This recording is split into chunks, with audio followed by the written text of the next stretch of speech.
저 코코 산책시켜야 하니까 이준이 좀 보세요. 비켜요. 나 가게. 그날 아침은 유난히 날이 맑았어요. 창문으로 들어오는 햇살이 꼭 제 마음 같았죠. 콧노래까지 흥얼거리며 아침밥을 짓고 있는데 요란하게 전화벨이 울리더군요. 제 낡은 핸드폰 화면에 뜬 이름은 하나뿐인 아들, 김규식이었습니다. 어이구, 내 아들. 웬일이야, 이 아침부터. 제 목소리는 이미 신이 나 있었죠. 그런데 수화기 너머로 들려오는 아들 녀석 목소리는 죽어 들어갔습니다. 엄마, 나 죽겠다. 왜? 무슨 일이야? 이준이 아파? 아니, 영미가 오늘 몸이 안 좋아서 어제 저녁부터 끙끙 앓는데 나 이준이 보다가 회사 일도 못하고 있어. 이준이는 계속 울고 나 정말 미치겠다. 엄마 미안한데 좀 와줄 수 있어? 이 한마디에 제 가슴이 쿵 내려앉았죠. 며느리가 아프다니 그럼 밥은 먹었을까요? 갓난쟁이 이준이는 어떡하고 일해야 하는 아들 녀석은 또 얼마나 애가 탈까요? 알았다. 알았어. 당장 갈게. 규식이 너가 밥은 먹었어? 영미는? 아니, 뭘 먹을 정신이 어딨어. 그냥 빨리 좀 와줘, 엄마. 알았다, 기다려. 전화를 끊자마자 저는 가스불을 껐습니다. 밥이고 뭐고 눈에 들어오지 않았죠. 지갑부터 챙겨 들고 부엌을 둘러봤어요. 빈손으로 갈 수는 없죠. 아픈 며느리, 일도 못하고 애 보는 아들. 뭐라도 든든하게 먹여야 했습니다. 냉장고를 열어보니 마땅한 게 없더군요. 저는 망설일 틈도 없이 지갑을 들고 시장으로 향했어요. 아들 녀석이 환장하는 문어. 그래, 오늘은 큰맘 먹고 문어 숙회를 해줘야겠다 싶었죠. 아픈 며느리도 입맛이 돌지 모르잖아요. 사장님, 문어 제일 실한 놈으로 줘요. 오늘 바로 삶아 먹을 거니까 좋은 놈으로. 수산시장 좌파는 이른 아침인데도 활기가 넘쳤죠. 사장님이 큼지막한 문어 한 마리를 저울에 턱 올리는데 가격표를 보고 입이 떡 벌어졌습니다. 하지만 아들 녀석 얼굴이 어른거려 망설일 수가 없었어요. 주세요. 묵직한 문어가 담긴 검은 봉지를 받아들고도 발걸음이 가벼웠습니다. 집에 오자마자 냄비에 물부터 올렸죠. 무도 큼직하게 썰어 넣고 비린내 잡는다고 소주도 반 병이나 부었어요. 문어가 빨갛게 잘 익어가는 동안 시금치도 데치고 콩나물도 무쳤습니다. 이준이 먹일 한우도 조금 다져서 볶았죠. 금세 반찬통이 4-5개가 찼어요. 그걸 보자기에 싸들고 버스 정류장으로 뛰었습니다. 아들 집까지는 3시간. 버스 창밖에 스치는 풍경을 보며 별 생각을 다 했죠. 영미가 많이 아픈가? 병원은 갔을까? 우리 규식이 일도 바쁜데 얼마나 힘들고. 드디어 아들네 아파트 앞에 내렸습니다. 1층 현관 비밀번호를 누르고 엘리베이터를 탔죠. 15층 버튼을 누르고 문이 닫히는데 거울에 비친 제 모습이 참 초라하더군요. 시장 다녀오느라 머리는 부스스하고 옷에는 밀가루까지 묻어 있었습니다. 딩동. 초인종을 누르고 잠시 기다렸어요. 철컥하고 문이 열렸습니다. 어머니, 오셨어요? 그런데 제 앞에 서 있는 건 아파서 끙끙 앓는다던 며느리 영미였어요. 그것도 아주 멀쩡한 모습으로요.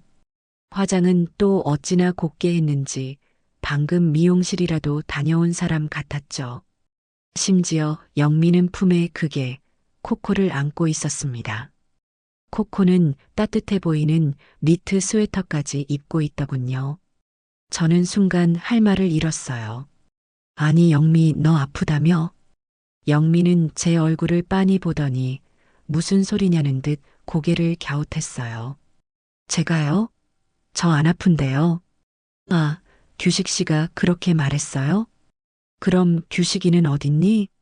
일도 못하고 있다던데. 규식 씨요? 오늘 거래처랑 약속 있다고 아침 일찍 나갔는데요. 웬일로 일찍 일어났나 했네. 제 심장이 차갑게 식는 기분이었습니다. 아들 녀석이 제게 거짓말을 한 겁니다. 며느리가 아프다는 것도 자기가 이준희를 보고 있다는 것도 전부 새빨간 거짓말이었어요. 저를 그냥 공짜 보모로 부려먹으려고 이 늙은 어미에게 그런 거짓말을 한 거였죠. 영미는 그런 재석도 모르고 현관에 비켜서지도 않은 채 말했어요. 마침 잘 오셨네. 저 코코 산책시켜야 하니까 이준희 좀 보세요. 밥 먹을 시간 다 됐는데 울지도 않네. 뭐? 이준희 자고 있으니까 깨면 분유 좀 타서 먹이세요. 비켜요, 나가게. 영미는 저를 현관에 세워둔 채 벽에 세워져 있던 유모차를 끌고 나갔습니다. 사람이 타는 유모차가 아니었죠. 그게 코코가 타는 유모차였습니다. 며느리는 걔를 유모차에 태우고 저를 스쳐 지나갔어요. 저는 묵직한 반찬 꾸러미를 든 채 텅 빈 현관에 한참을 서 있었습니다. 안으로 들어오라는 말 한마디 듣지 못했죠. 저는 신발을 벗고 안으로 들어갔습니다. 거실은 어찌나 조용하던지요. 이준희는 정말 방에서 곤히 자고 있더군요. 며느리가 나간 현관을 물끄러미 바라봤습니다. 내가 지금 여기서 뭘 하는 건가? 속에서 천불이 났지만 곤히 자는 손주 얼굴을 보니 화를 낼 수도 없었어요. 이준희가 무슨 잘못이 있겠어요. 저는 한숨을 푹 내쉬고 거실 바닥에 반찬 꾸러미를 내려놓았습니다. 일단 손부터 씻으려고 화장실에 갔어요. 그런데 화장실 문을 여는 순간 기가 막힌 물건이 눈에 들어왔죠. 욕조 안에 개 전용으로 보이는 작은 욕조가 떡하니 자리 잡고 있더군요.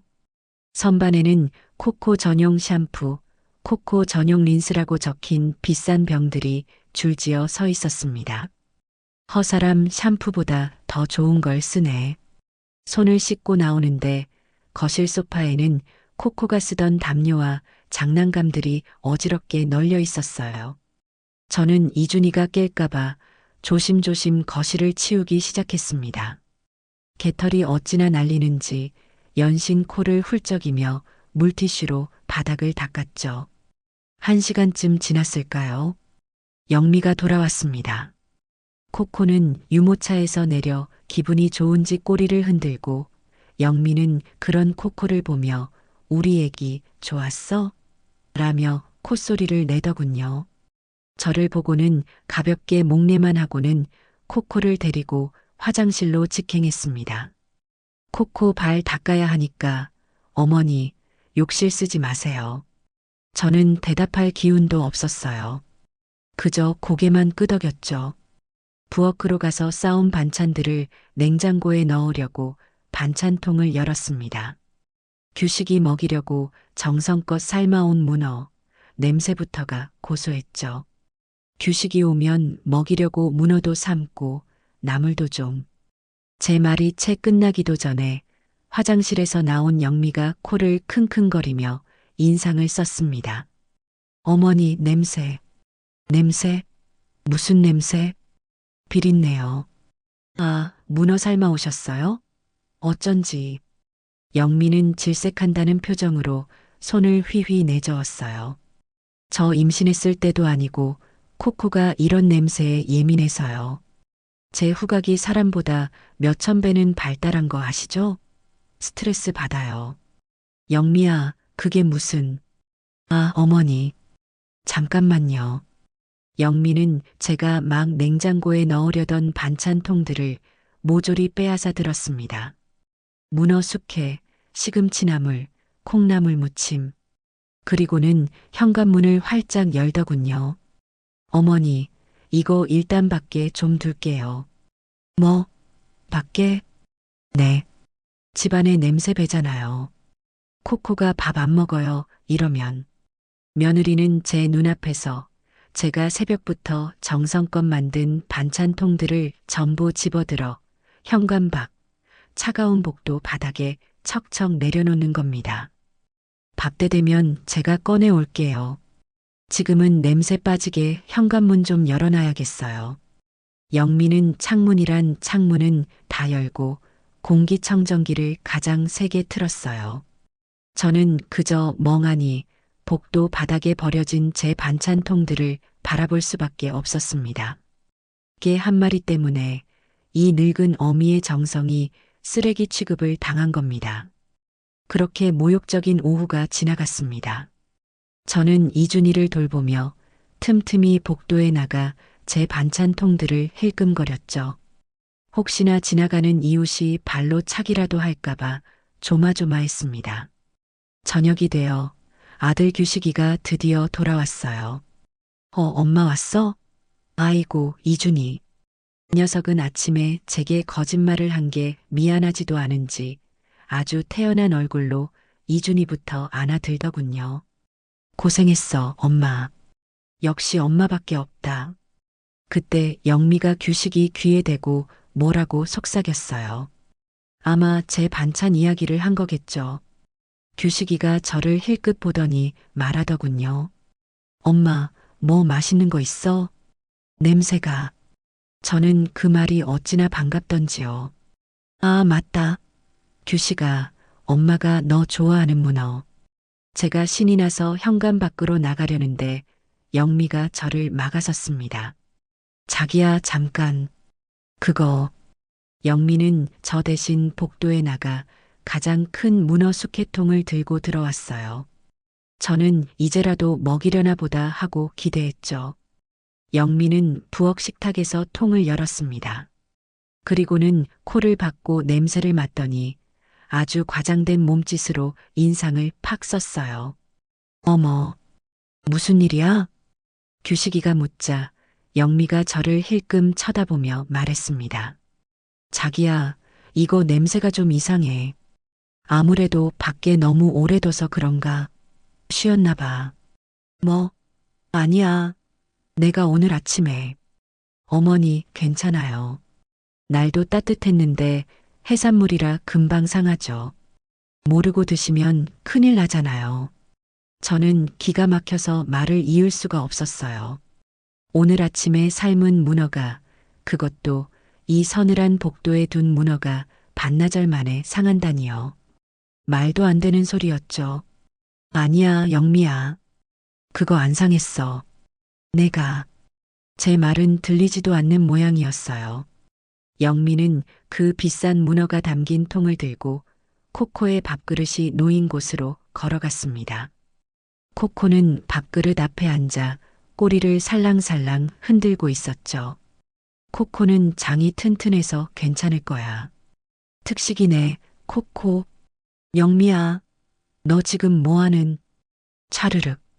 제 외침이 끝나기도 전에 며느리는 제가 아들을 위해, 아픈 며느리를 위해 새벽부터 시장 가서 비싼 돈 주고 사온 그 문어 숙회 전부를 개의 밥그릇에 쏟아부었습니다. 하얗고 쫄깃한 문어 살점이 개 사료 위에 수북이 쌓였습니다. 저는 그 자리에 얼어붙었어요. 숨이 쉬어지지 않았죠. 제 손, 제 정성, 제 돈. 그 모든 것이 지금 저 개의 밥으로 변해버렸습니다. 코코는 그 비싼 문어를, 제 아들이 환장하는 그 문어를 앞발로 툭툭 건드려 보더니 이내 와그작와그작 소리를 내며 씹어 먹더군요. 제 눈은 규식이만 향하고 있었죠. 아들아, 한마디만 해다오. 저건 아니라고, 저건 심하지 않냐고, 딱 한마디만. 저는 눈으로 애원했습니다. 제발 네 엄마 편을 들어달라고요. 규식이는 곤란하다는 듯 머리를 극적였습니다. 그리고는 문어를 씹어먹는 코코를 잠시 바라보더군요. 에이, 아깝네. 그냥 버리지. 그 말을 듣는 순간 제 속에서 무언가가 뚝 하고 끊어지는 소리가 들렸습니다. 규식이는 제게 미안해하지도 며느리에게 화를 내지도 않았어요. 그저 아깝다는 말 한마디뿐이었습니다. 그것도 개가 먹는 게 아까운 게 아니라 버리지 않고 개를 준 게 아깝다는 투로요. 그날 저는 그야말로 꿔다 놓은 보리자루 신세였어요. 아들 녀석은 제게 그 모진 말을 뱉어놓고는 거실 소파에 앉아 핸드폰만 만지작거렸죠. 영미는 개 산책인지 뭔지를 마치고 돌아와서는 제게 눈길 한 번 주지 않고 코코라는 그게 뒷바라지에만 여념이 없었습니다. 저는 아들 녀석이 버리지 그랬냐고 했던 그 문어 껍데기가 담긴 게 밥그릇을 차마 쳐다볼 수가 없었어요. 가슴속에서 차가운 불길 같은 것이 치미는 기분이었죠. 저녁 밥상은 배달 음식으로 차려졌습니다. 족발인지 보쌈인지 기름진 냄새가 진동을 하더군요. 영미는 어머니는 소화 안 되시니까라며 제게는 밥 한 공기와 아침에 개 밥그릇으로 직행했던 그 시금치나물 남은 것을 툭 밀어주더군요. 규식이도 영미도 그 비싼 배달 음식을 뜯으며 뭐가 그리 즐거운지 자기들끼리만 낄낄거렸습니다. 저는 밥알을 씹는 건지 모래알을 씹는 건지 모를 심정으로 꾸역꾸역 밥을 넘겼어요. 밥을 먹고 나니 온몸에 피로가 몰려왔습니다. 오자마자 이준이를 돌보고 저녁에는 그 모욕까지 당했으니까요. 등이며 허리며 안 쑤시는 곳이 없었죠. 그 집 거실에는 소파가 2개 있었어요. 하나는 텔레비전 앞에 놓인 아주 크고 푹신해 보이는 가죽 소파였고 다른 하나는 창가에 놓인 조금 작은 천 소파였죠. 규식이는 큰 소파에 거의 눕다시피 해서 텔레비전을 보고 있었고 영미는 이준이를 씻긴다며 방으로 들어갔어요. 창가 소파는 비어 있었죠. 저는 아이고 허리야 소리를 내며 그 창가 소파로 다가갔습니다. 딱딱한 식탁 의자에 앉아 있느니 저기라도 잠시 등을 기대고 싶었어요. 제가 엉덩이를 붙이고 아이고 소리를 내며 등을 기대려는 바로 그 순간이었습니다. 어머니, 방에서 나온 영미가 날카로운 소리로 저를 불렀어요. 저는 화들짝 놀라 엉덩이를 뗐죠. 왜 그러니, 영미야? 영미는 믿을 수 없다는 표정으로 저를 위아래로 훑어보더니 제가 앉으려던 그 소파를 손가락으로 가리켰습니다. 어머니, 거기 앉으시면 안 돼요. 아니, 여긴 왜 또? 규식이도 저기 앉아 있는데. 규식 씨는 이 집 주인이니까 앉아도 되죠. 영미의 목소리가 어찌나 날카롭던지 텔레비전을 보던 규식이마저 고개를 돌리더군요. 영미는 제게 성큼성큼 다가오며 말했어요. 거기 코코 자리예요. 저거 독일에서 직구한 오가닉 패드 깔아놓은 건데 어머니 지금 밖에 먼지 다 묻히고 오셨잖아요. 거기 앉으시면 어떡해요. 저는 제 귀를 의심했습니다. 먼지라니요. 제가 먼지투성이라는 말인가요? 내가 밖에서 구르다 왔니? 너희 집에 들어오면서 발도 다 털고 어머니 옷에 머리에 붙은 그 수많은 먼지들은 어떡하고요? 코코는 피부가 예민해서 아무나 앉으면 안 돼요. 저 패드 세탁 얼마나 힘든 줄 아시냐고요. 저는 할 말을 잃고 그 소파를 바라봤습니다. 개 한 마리 앉는 자리가 이 늙은 어미가 잠시 등 한번 기댈 자리보다 더 귀하다는 말이었습니다. 규식이가 그제야 귀찮다는 듯이 한마디 하더군요. 아, 영미야. 그냥 좀 앉으시라 그래. 엄마 피곤하신가 보네. 자기야, 말 함부로 하지 마. 저거 세탁비가 얼만 줄 알아? 그리고 코코 피부 뒤집어지면 병원비는 어떡할 건데? 자기가 낼 거야? 영미가 바싹 대들자 규식이는 아 알았어라며 금세 꼬리를 내리고는 다시 텔레비전으로 고개를 돌려버렸습니다. 제 아들은 제 편을 들어주지 않았어요. 영미는 한숨을 푹 내쉬더니 부엌 식탁 구석에 있던 플라스틱 의자 하나를 발로 툭 차서 제 쪽으로 밀었습니다. 예전에 포장마차 같은 데서나 보던 아주 딱딱하고 등받이도 없는 작은 의자였죠. 어머니, 여기 앉으세요. 그게 편하실 거예요. 편하다고요. 저 차갑고 딱딱한 플라스틱 조각이 저 푹신한 소파보다 편할 거라는 말이었습니다. 저는 정말이지 피가 거꾸로 솟는 기분이었죠. 하지만 어쩌겠어요. 아들 녀석도 저러고 있는데. 저는 아무 말 없이 그 플라스틱 의자를 끌어다 거실 한 구석에 자리를 잡았습니다. 엉덩이에 닿는 감촉이 얼음장처럼 차가웠어요. 허리를 받쳐주지 못해 등은 금세 다시 뻐근해졌습니다. 저는 그 딱딱한 의자에 앉아 푹신한 가죽 소파에 누워 낄낄대는 아들 녀석과 제자리였던 천 소파로 점프해 올라가 꼬리를 흔드는 코코라는 개를 그저 멍하니 바라봐야 했습니다. 그렇게 모욕적인 자세로 앉아 있으려니 목이 바싹바싹 타들어갔어요. 아침부터 겪은 일이며 저녁에 먹은 짠 나물 때문인지 갈증이 심하게 났죠. 영미야, 나 물 한 잔만 주겠니? 영미는 이준이 방에서 나오며 제 말을 들었지만 못 들은 척 부엌으로 가더군요. 그리고는 최신형 정수기에서 물을 한 컵 받았습니다. 저는 당연히 제게 주는 물인 줄 알고 손을 내밀 뻔했죠. 그런데 영미는 그 물을 자기가 마시더군요. 꿀꺽꿀꺽 소리까지 내면서요.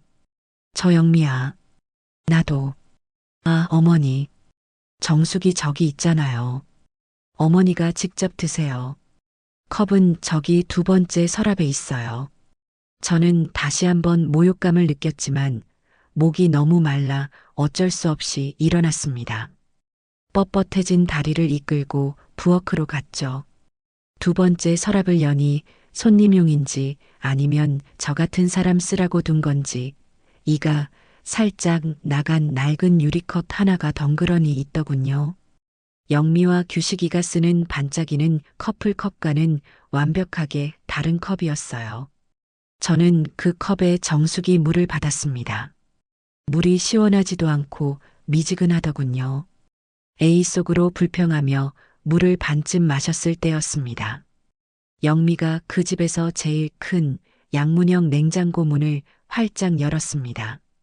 냉장고 안에는 처음 보는 상표의 생수병들이 가득 차 있었어요. 전부 영어 아니면 프랑스어로 쓰여 있었죠. 아이고, 우리 코코 목마르겠다.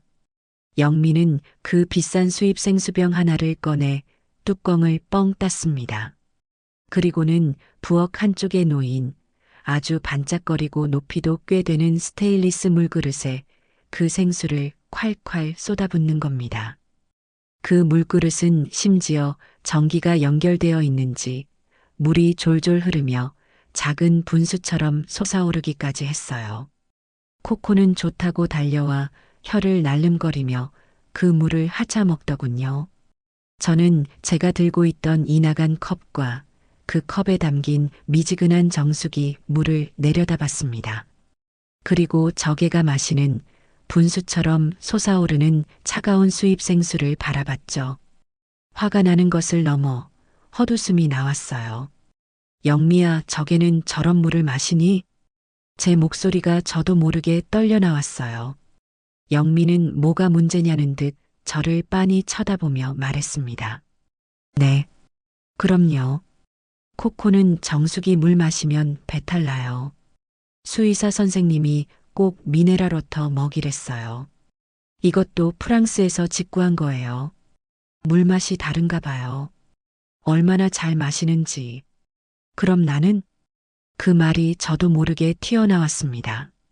그럼 나는? 영미는 제 질문의 의도를 모르겠다는 듯, 아니, 알면서도 모르는 척하는 듯한 그 특유의 표정을 지었습니다. 어머니요?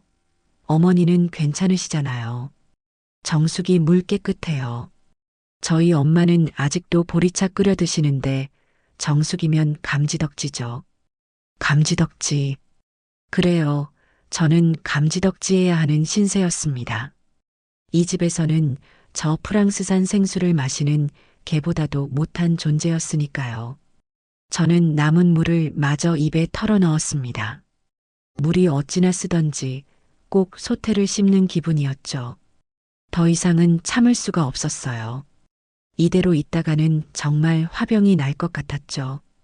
저는 며느리가 이준이 방으로 다시 들어간 틈을 타 텔레비전에 정신이 팔린 규식이에게 다가갔습니다. 규식아, 왜 엄마? 나 이거 재밌는 거 한단 말이야.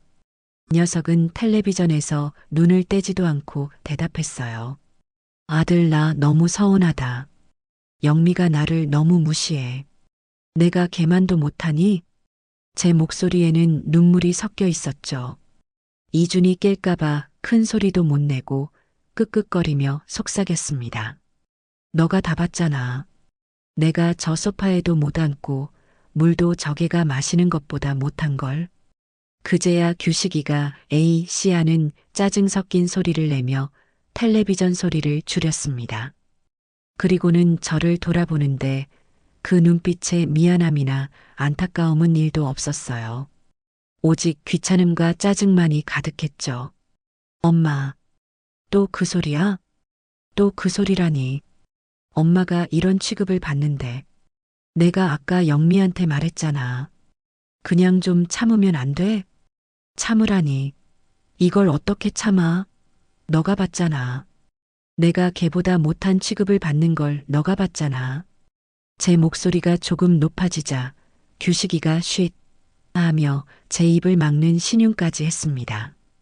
영미가 들을까봐 겁이 난 거겠죠. 아, 엄마. 좀 조용히 해. 영미가 이준이 보느라 스트레스 받아서 그래. 엄마가 이해 좀 해줘. 원래 애 낳으면 예민해지는 거야. 예민한 거랑 시어미를 걔만도 못하게 보는 거랑 같니? 너는 네 엄마가 저개가 마시는 물보다 못한 물을 마시는데 그게 아무렇지도 않아? 저는 울면서 따졌습니다. 그러자 규식이 녀석이 정말이지 제 평생 잊을 수 없는 말을 하더군요. 하 엄마 진짜.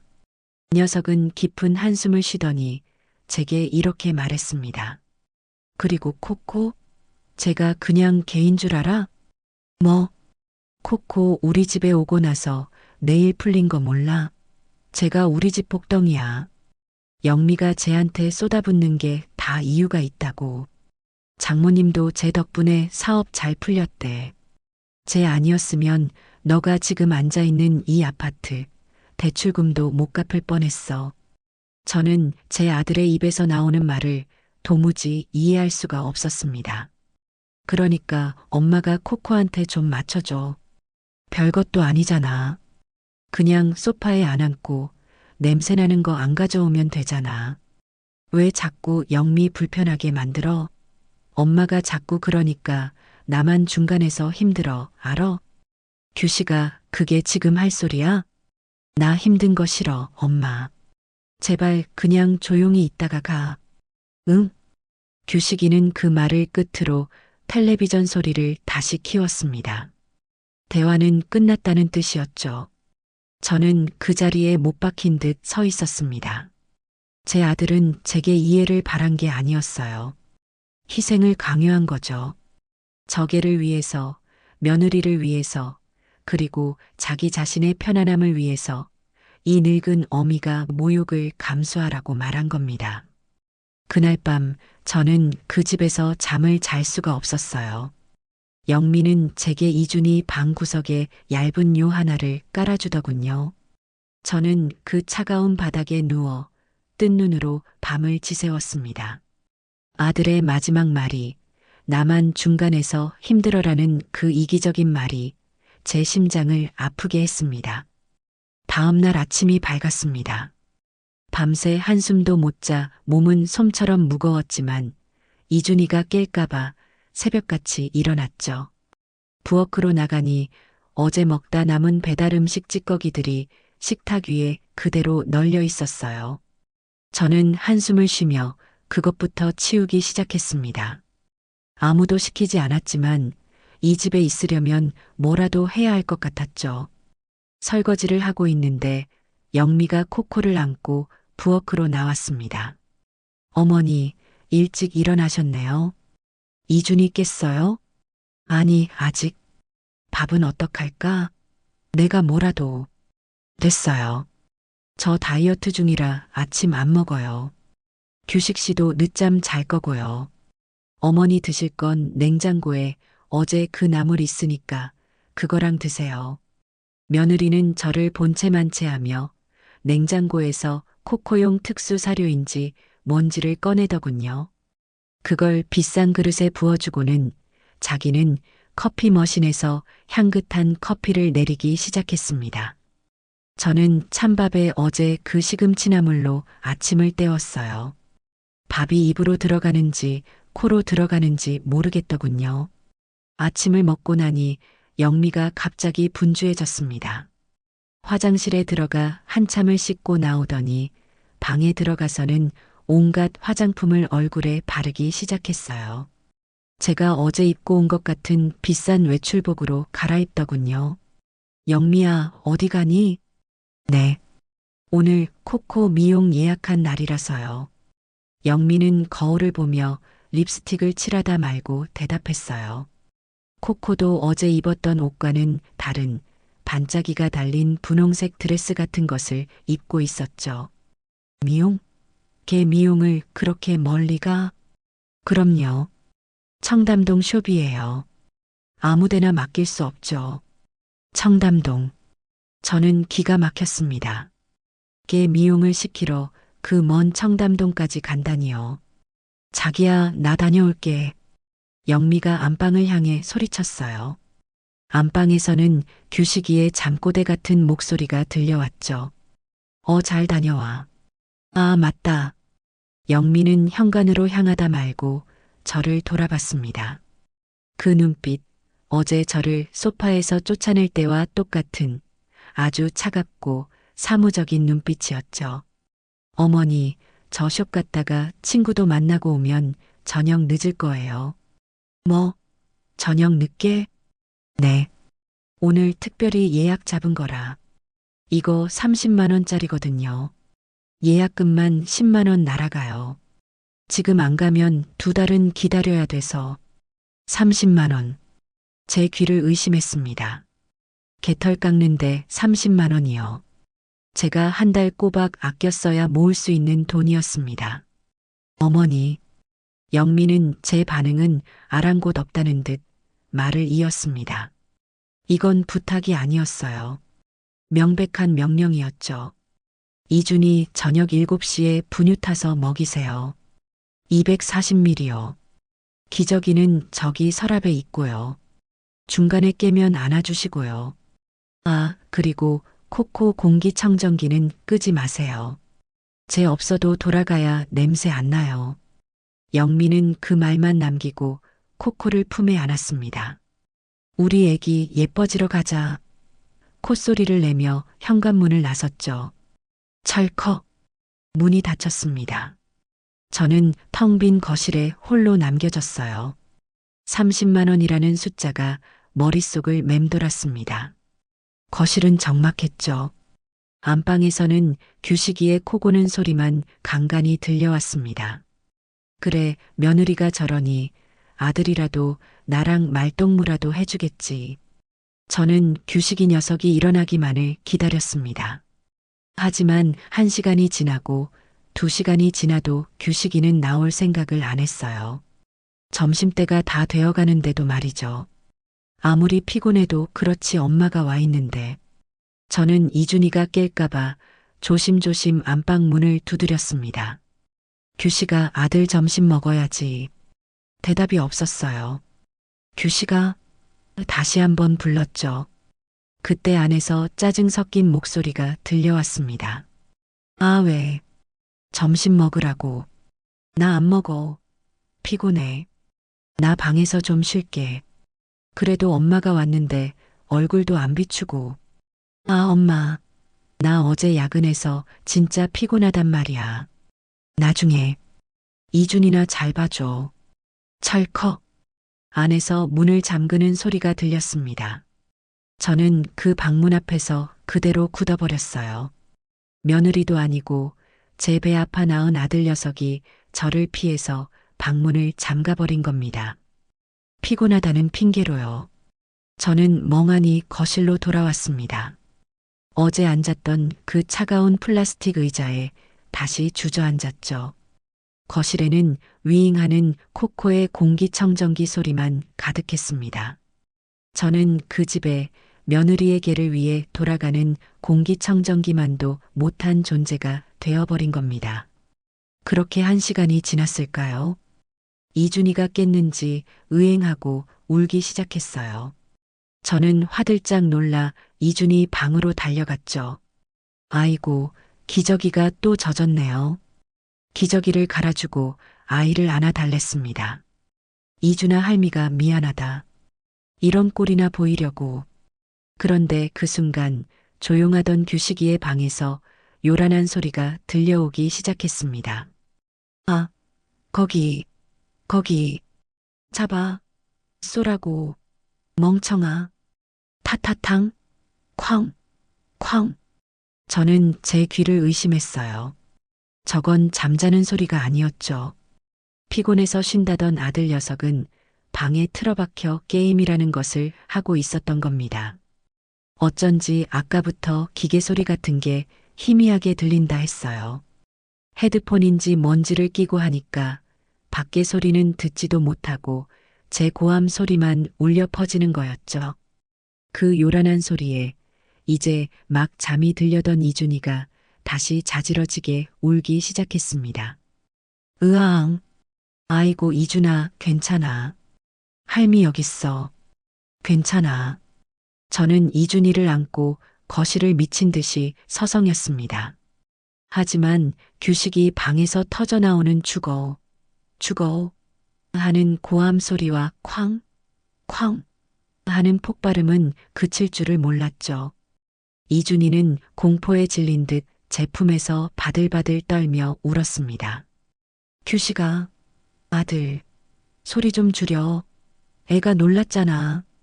저는 규식이 방문을 두드리며 소리쳤습니다. 하지만 아무 대답도 없었어요. 헤드폰 때문에 제 목소리가 들리지 않는 모양입니다. 김규식, 문 좀 열어봐. 애가 놀래잖아. 저는 거의 울부짖으며 방문을 쾅쾅 두드렸습니다. 그제야 벌컥하고 문이 열렸어요. 규식이가 헤드폰을 목에 건 채 시뻘겋게 상기된 얼굴로 저를 노려보더군요. 아, 왜? 나 지금 중요한 거 한단 말이야. 애가 너가 지르는 소리에 놀라서 울잖아. 소리 좀 줄여.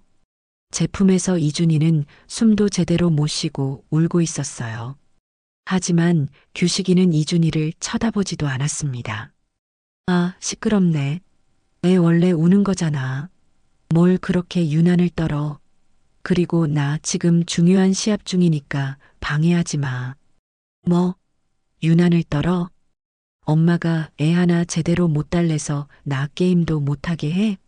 나 이거 지면 큰일 난다고. 쾅! 규식이는 제 면전에 대고 문을 닫아버렸습니다. 저는 그 닫힌 문 앞에서 자지러지게 우는 손주를 안고 그저 망연자실 서 있을 수밖에 없었어요. 제 아들은 갓난쟁이 제 아들이 경기를 일으키며 우는 것보다 그깟 게임에서 지는 게 더 큰일인 녀석이었습니다. 저는 결국 울음을 터뜨렸습니다. 이준이를 안고 거실 바닥에 주저앉아 엉엉 울었죠. 이준아 미안하다 할미가 미안해. 제 울음소리와 이준이의 울음소리 그리고 방문 너머 아들의 죽어 하는 고함 소리가 그 넓은 아파트에 뒤엉켰습니다. 지옥이 있다면 바로 여기일 거라는 생각이 들었어요. 저는 그날 며느리가 돌아올 때까지 거의 4시간 동안이나 우는 이준이를 안고 거실을 맴돌아야 했습니다. 팔은 떨어져 나갈 것 같았고 허리는 끊어질 것 같았죠. 하지만 제 아들은 며느리가 현관 비밀번호를 누르고 들어올 때까지 단 한 번도 방문을 열지 않았습니다. 며느리 영미는 밤늦게서야 돌아왔습니다. 30만 원짜리 미용을 한 코코는 털에서 좋은 향기가 나는 것 같았고 며느리는 친구들을 만나 술이라도 한잔했는지 얼굴이 발그레하더군요. 저와 퉁퉁 부은 이준이의 얼굴을 보더니 어머니 고생하셨네요. 라는 영혼 없는 말 한마디를 던지고는 방으로 쏙 들어가 버렸죠.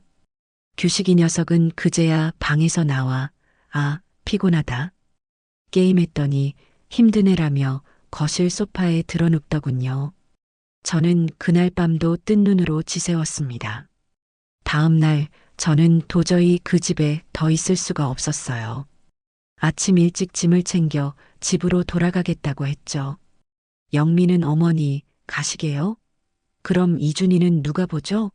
라며 노골적으로 불쾌한 티를 냈고 규식이는 엄마 며칠 더 있다 가지라며 입에 발린 소리를 하더군요. 저는 집에 급한 일이 있다고 둘러대고 도망치듯 그 집을 나왔습니다. 하지만 제 물건 하나를 빠뜨리고 왔더군요. 제가 늘 먹던 혈압약이었습니다. 아이고, 이 왼수 같은 정신. 다음 날 저는 어쩔 수 없이 다시 아들 집으로 향해야 했습니다. 버스를 타고 가는 내내 어제 겪었던 일들이 떠올라 가슴이 답답했죠. 그날은 영미가 코코를 데리고 애견 카페라는 곳에 간 날이었습니다. 규식이는 재택근무를 한다며 또 방에 틀어박혀 있었죠. 엄마 약만 가지고 얼른 가. 나 일해야 돼. 이게 저를 본 아들의 첫마디였습니다. 저는 알았다고 대답하고 제 약봉지를 찾았어요. 그리고 이준이가 자는 방을 살짝 들여다봤죠. 아이고, 우리 강아지. 잘 자네. 손주 얼굴을 보는데 어제 그렇게 울던 모습이 떠올라 가슴이 아팠습니다. 이준이를 안고 토닥여주는데 바로 그때였습니다. 어제 저녁에 느꼈던 그 끔찍한 통증이 다시 제 가슴을 쿵 하고 내리쳤습니다. 흡, 어제보다 훨씬 더 강한 충격이었어요. 숨이 턱 막히고 식은 땀이 비 오듯 흘렀습니다. 안 되겠다. 이건 그냥 넘길 일이 아니었어요. 저는 이준이를 겨우 침대에 다시 뉘고 벽을 짚으며 거실로 나왔습니다. 그리고 규식이의 방문을 두드렸죠. 규식아, 나 가슴이 너무 아파. 제 목소리는 저도 모르게 기어들어가고 있었어요. 안에서는 키보드 두드리는 소리만 타닥타닥 들릴 뿐 아무 대답이 없었죠. 규식아, 제발 문 좀 열어봐. 나 정말 이상해. 그제야 벌컥하고 문이 열렸습니다. 규식이는 헤드폰을 끼고 있었고 제 얼굴을 보더니 어제와 똑같은 그 짜증이 가득한 표정을 지었어요. 또 왜? 나 일한다니까. 아들, 나 가슴이. 엄마, 어제도 그러더니 또 왜 그래? 애 하나 보는데 그렇게 힘들어? 엄살은. 엄살. 저는 그 말을 듣는 순간 눈앞이 하얘졌습니다. 아니야, 이번엔 정말 아파. 됐어. 나 바빠. 엄살 부릴 거면 집에 가서 부려. 규식이는 그렇게 말하고 문을 닫으려 했습니다. 저는 그 차가운 문이 닫히는 것을 보며 정말 이대로 죽을지도 모른다는 공포에 휩싸였어요. 물이라도 마셔야. 저는 비틀거리는 걸음으로 부엌으로 향했습니다. 어제 제가 이가 나간 컵으로 물을 마셨던 그 정수기 앞으로 갔죠. 컵을 잡으려는데 손이 제 말을 듣지 않았습니다. 수전증 환자처럼 파르르 떨리기 시작했죠. 안 돼. 컵을 잡으려던 제 손이 옆에 있던 젖병 소독기를 툭 하고 건드리고 말았습니다. 어제 제가 이곳에 서 있었을 때와 똑같은 상황이었죠. 와장창 요란한 소리가 거실을 울렸습니다. 영미가 애지중지하던 그 비싼 독일제 유리 젖병이 어제와 똑같이 대리석 바닥에 떨어져 산산조각이 나버렸습니다. 그리고 어제와 똑같이 규식이의 방문이 벌컥하고 열렸죠. 이번에 녀석은 방에서 뛰어나오다시피 했습니다. 녀석의 눈은 제가 아니라 바닥에 흩어진 유리 조각에 정확히 꽂혔습니다. 녀석의 얼굴이 시뻘겋게 달아올랐어요. 진짜. 엄마, 지금 뭐 하는 거야? 녀석은 저를 향해 버럭 소리를 질렀습니다. 이게 얼만 줄 알아? 어제도 깨뜨릴 뻔하더니 기어코 깨뜨려. 하나에 5만 원짜리라고. 영미가 알면 난리 날 텐데. 규식이는 제 앞에서 발을 동동 구르며 안절부절 못했습니다. 아픈 어미는 안중에도 없었죠. 오직 깨진 젖병 그리고 며느리에게 들킬 걱정뿐이었습니다. 저는 식탁을 붙잡고 겨우 서 있었어요. 가슴 통증은 극에 달해 이제는 칼로 심장을 찌르는 듯 했습니다. 규식아 미안하다. 엄마가 정말 아파서 손이 떨려서 저는 가슴을 부여잡고 거의 울먹이며 아들에게 매달렸어요. 제발 이 엄마의 고통을 알아달라고 애원했습니다. 엄마, 제발 나 좀 살려줘. 나 가슴이 정말. 저는 아들의 바짓가랑이라도 붙잡고 싶은 심정이었습니다. 하지만 제 절박한 호소를 듣는 규식이의 표정은 믿을 수 없을 만큼 차가워졌습니다. 녀석은 저를 위아래로 훑어보더니 기가 막힌다는 듯이 코웃음을 쳤어요. 가슴? 규식이는 제 말을 그대로 따라했습니다. 가슴이 아픈 사람이 젖병은 어떻게 깼어? 소리는 또 왜 그렇게 요란하게 냈는데? 일부러 깬 거 아냐? 일부러. 저는 그 말을 듣는 순간 망치로 머리를 세게 얻어맞은 듯 아무 생각도 나지 않았어요. 아니야, 그게. 정말 손이. 엄마. 규식이가 제 말을 싹둑 잘랐습니다.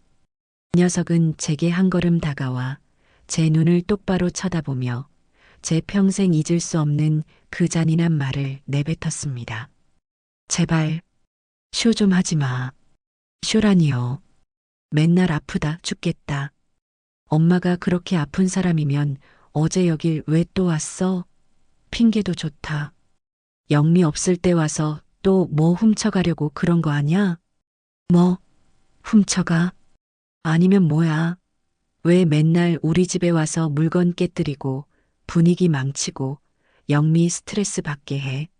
엄마, 제발 쇼 좀 그만하라고. 저는 그 자리에 주저앉고 말았습니다. 제 아들이 저를 도둑 취급까지 했습니다. 눈물이 쏟아졌습니다. 아픈 가슴을 부여잡고 깨진 유리 조각들 앞에서 아이처럼 엉엉 울기 시작했죠.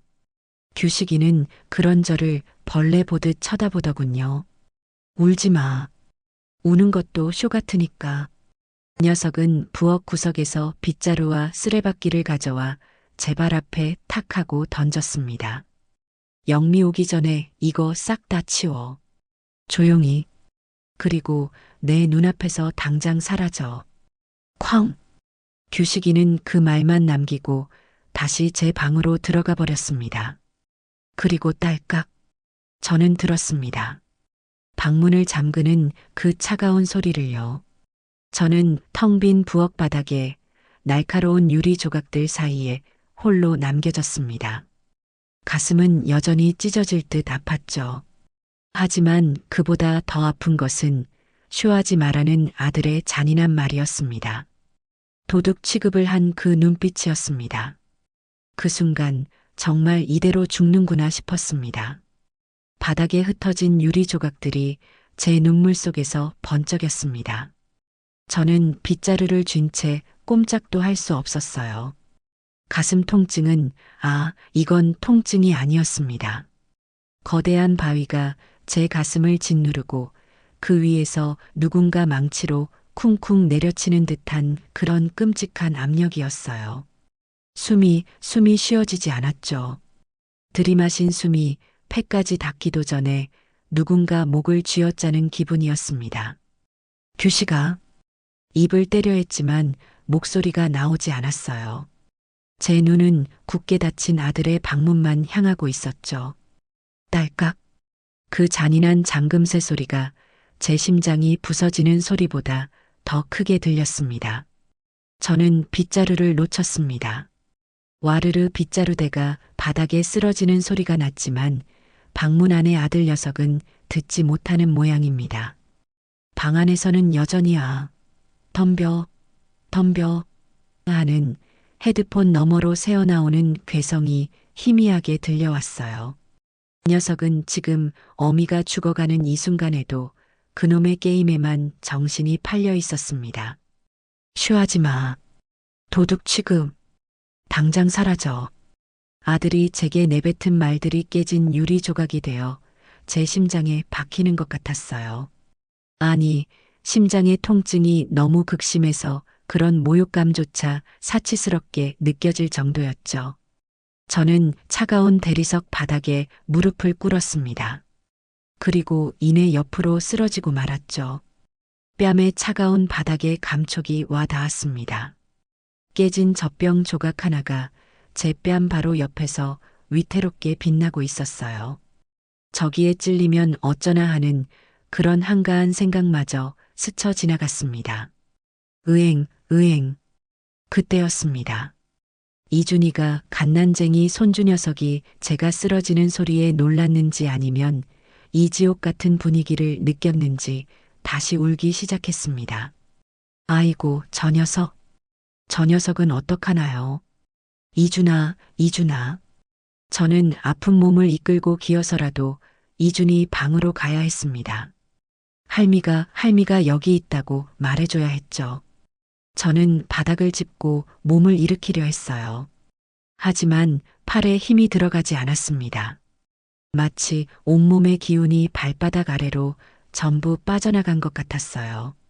가슴 통증은 이제 왼쪽 어깨를 타고 팔뚝까지 내려오는 기분이었습니다. 팔이 제 팔이 아닌 것처럼 무겁고 저려왔죠. 규식아, 아들아. 저는 마지막 남은 힘을 쥐어짰습니다. 목구멍에서 피맛이 나는 것 같았어요. 규식아, 문 좀 열어봐. 나 정말 죽을 것 같아. 이준이가 울잖아. 제 절규가 거실을 울렸습니다. 그때였어요. 방문 안에서 시끄럽게 들리던 게임 소리가 잠시 멈췄습니다. 들었구나. 드디어 들었어. 저는 희미한 희망을 품었죠. 문이 열릴 거라고, 아들 녀석이 놀라서 뛰쳐나올 거라고 생각했습니다. 아, 진짜 시끄럽네. 방 안에서 들려온 것은 문이 열리는 소리가 아니라 더 큰 짜증이 섞인 고함이었습니다. 그리고 쾅. 저 녀석이 헤드폰을 쓴 채로 벽을 치는 듯한 소리가 들렸어요. 조용히 좀 해. 방해된다고. 그리고 다시 게임 소리가 시작되었습니다. 아까보다 더 크게. 녀석은 제 절규를 듣고도 문을 열기는커녕 제 목소리를 듣기 싫다며 게임 소리를 더 키워버린 겁니다. 저는 그 순간 모든 것을 포기했습니다. 아, 나는 여기서 이렇게 죽는구나. 제 아들은 저 방문 안에 없었습니다. 제 배 아파 낳은 제 평생을 바쳐 키운 아들은 이제 저 세상에 없었어요. 저 방문 안에는 며느리의 남편과 코코의 보호자 그리고 김규식이라는 낯선 괴물만 있을 뿐이었죠. 눈물이 뺨을 타고 흘러 차가운 바닥을 적셨습니다. 서러움도 분노도 아니었어요. 그저 허무했습니다. 내 인생이, 내 자식 농사가 이렇게 끝나는구나. 안 돼. 이대로 죽을 순 없어. 그때 제 눈에 거실 구석에 놓인 제 손가방이 들어왔습니다. 전화기. 119. 으엥. 이준이의 울음소리는 점점 더 커지고 있었어요. 저 아이를 저 괴물에게 맡기고 갈 수는 없었습니다. 저는 바닥을 기기 시작했습니다. 가슴은 터질 것 같았고 숨은 턱까지 차올랐지만 이를 악물었죠. 깨진 유리 조각이 무릎에 박히는 것 같았지만 아픈 줄도 몰랐어요. 한 뼘, 또 한 뼘. 짐승처럼 바닥을 기었습니다. 1미터도 안 되는 거리가 천리 길처럼 멀게만 느껴졌죠. 드디어 손가방에 손이 닿았습니다. 가방을 열고 덜덜 떨리는 손으로 전화기를 꺼냈어요. 화면이 눈앞이 흐려서 화면이 제대로 보이지 않았습니다. 119. 손가락이 제 말을 듣지 않았어요. 1을 누른다는 게 1을 누르고 9를 누른다는 게 6을 눌렀죠. 아니야. 아니야. 저는 울면서 다시 번호를 눌렀습니다. 여보세요. 119죠. 제 목소리가 아니었어요. 갈라지고 힘없는 죽어가는 노인의 목소리였습니다. 네, 119입니다. 무슨 일이십니까? 살려주세요. 나 쓰러졌어요. 심장이. 진정하시고 주소가 어떻게 되십니까? 환자분. 주소. 머리가 하얘졌습니다. 아들 집 주소가 생각이 나지 않았어요. 아, 아들 집. 현대 아파트 15층. 현대 아파트 15층이요. 정확한 동 호수를 말씀해 주셔야 합니다. 1502호. 1502호요. 알겠습니다. 지금 바로 출동합니다. 환자분, 문은 열려 있습니까? 보호자분 계십니까? 보호자. 저는 굳게 닫힌 규식이의 방문을 바라봤습니다. 보호자 없어요. 아무도 없어요. 문 잠겨 있습니까? 저희가 강제로 개방해야 할 수도 있습니다. 아, 아니요. 현관문 비밀번호. 비밀번호 말씀하실 수 있겠어요? 잠시만요. 저는 숨을 몰아쉬었습니다. 그 짧은 숫자가 왜 이리 생각이 나지 않는 걸까요? 122 별표 샵. 맞아요. 알겠습니다. 환자분, 정신 잃으시면 안 됩니다. 저희 도착할 때까지 계속 통화 연결해 주세요. 환자분. 네. 저는 전화기를 손에 쥔 채 다시 바닥으로 쓰러졌습니다. 이제 살 수 있나? 그때였습니다. 삑삑삑삑 띠리릭. 현관문에서 비밀번호 누르는 소리가 들렸어요. 119가 벌써? 아니었습니다. 119가 이렇게 빨리 올 리가 없죠. 그럼 영미, 철컥. 문이 열렸습니다. 아이고, 우리 코코. 미용했더니 더 예뻐졌네. 아이고, 내 새끼. 현관에서 들려온 것은 며느리 영미의 콧소리였습니다. 30만 원짜리 미용을 마친 코코를 안고 들어오는 모양이었죠. 녀석은 친구까지 만나고 와서인지 기분이 아주 좋아 보였습니다. 어머니, 집에 계셔. 어머. 영미는 거실로 들어서다 말고 그 자리에 우뚝 멈춰 섰습니다. 녀석의 눈이 바닥에 흩어진 유리 조각과 그 옆에 쓰러져 있는 저를 번갈아 봤죠. 저는 녀석을 향해 손을 뻗으려 했어요. 영미야, 나 좀. 하지만 영미의 입에서 나온 첫 마디는 제 안부를 묻는 말이 아니었습니다. 어머니, 이게 지금 뭐 하시는 거예요? 영미는 경악을 금치 못한다는 듯 소리를 빽 질렀습니다. 이거, 이준이 젖병 아니에요. 이거 독일제. 이거 어떻게 하신 거예요? 녀석은 쓰러져 신음하는 시어머니보다 깨진 젖병 조각이 먼저 보였던 겁니다. 아니, 그게, 아이고, 진짜, 이걸 어쩌면 좋아. 이거 한정판이라 이제 구하지도 못한단 말이에요. 어머니, 일부러 그러셨죠? 그렇죠. 영미는 코코를 소파에 내려놓고 제게 다가와 삿대질을 해댔습니다. 으엥. 이준이의 울음소리는 그치지 않고 있었죠. 이준이는 어떡하고. 애가 저렇게 우는데. 지금 애 우는 게 문제예요. 어머니가 사고 친 게 문제지. 아이고, 속 터져. 규식 씨. 영미가 안방을 향해 소리쳤습니다. 규식 씨, 나와봐. 어머니가 또 사고 쳤어. 그때였습니다. 우당탕탕. 현관문이 거칠게 열리는 소리와 함께 붉은 옷을 입은 119 구급대원 서너 명이 장비를 들고 거실로 뛰어들어왔습니다. 환자분, 괜찮으십니까? 영미는 갑자기 들이닥친 낯선 사내들의 그리고 그들의 신발에 비명을 질렀습니다. 야, 뭐예요?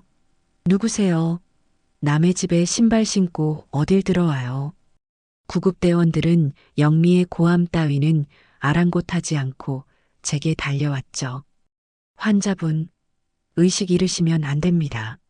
혈압제. 대원 하나가 제 팔에 혈압계를 감고 다른 대원은 제 상태를 살폈습니다. 그제야 영미도 사태의 심각성을 깨달은 게 아니라 이 상황이 짜증난다는 것을 깨달은 모양입니다.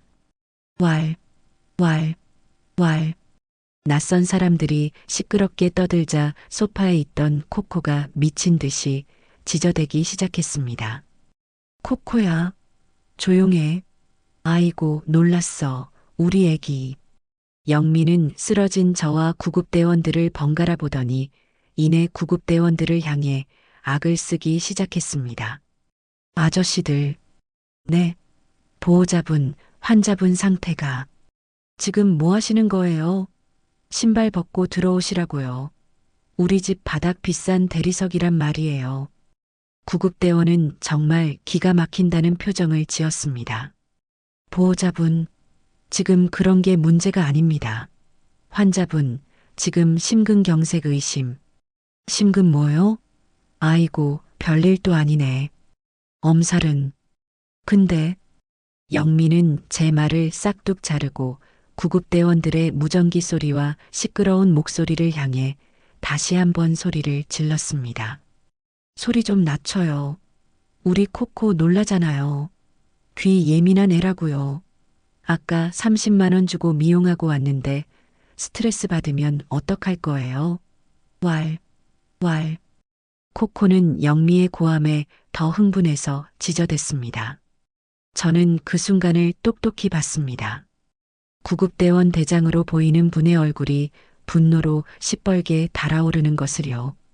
보호자분, 대원분이 참다 못해 고함을 질렀습니다. 지금 걔가 문제입니까? 어머니, 지금 심장마비로 돌아가실 수도 있어요. 사람 목숨이 달린 일이라고요. 뭐요? 돌아가셔?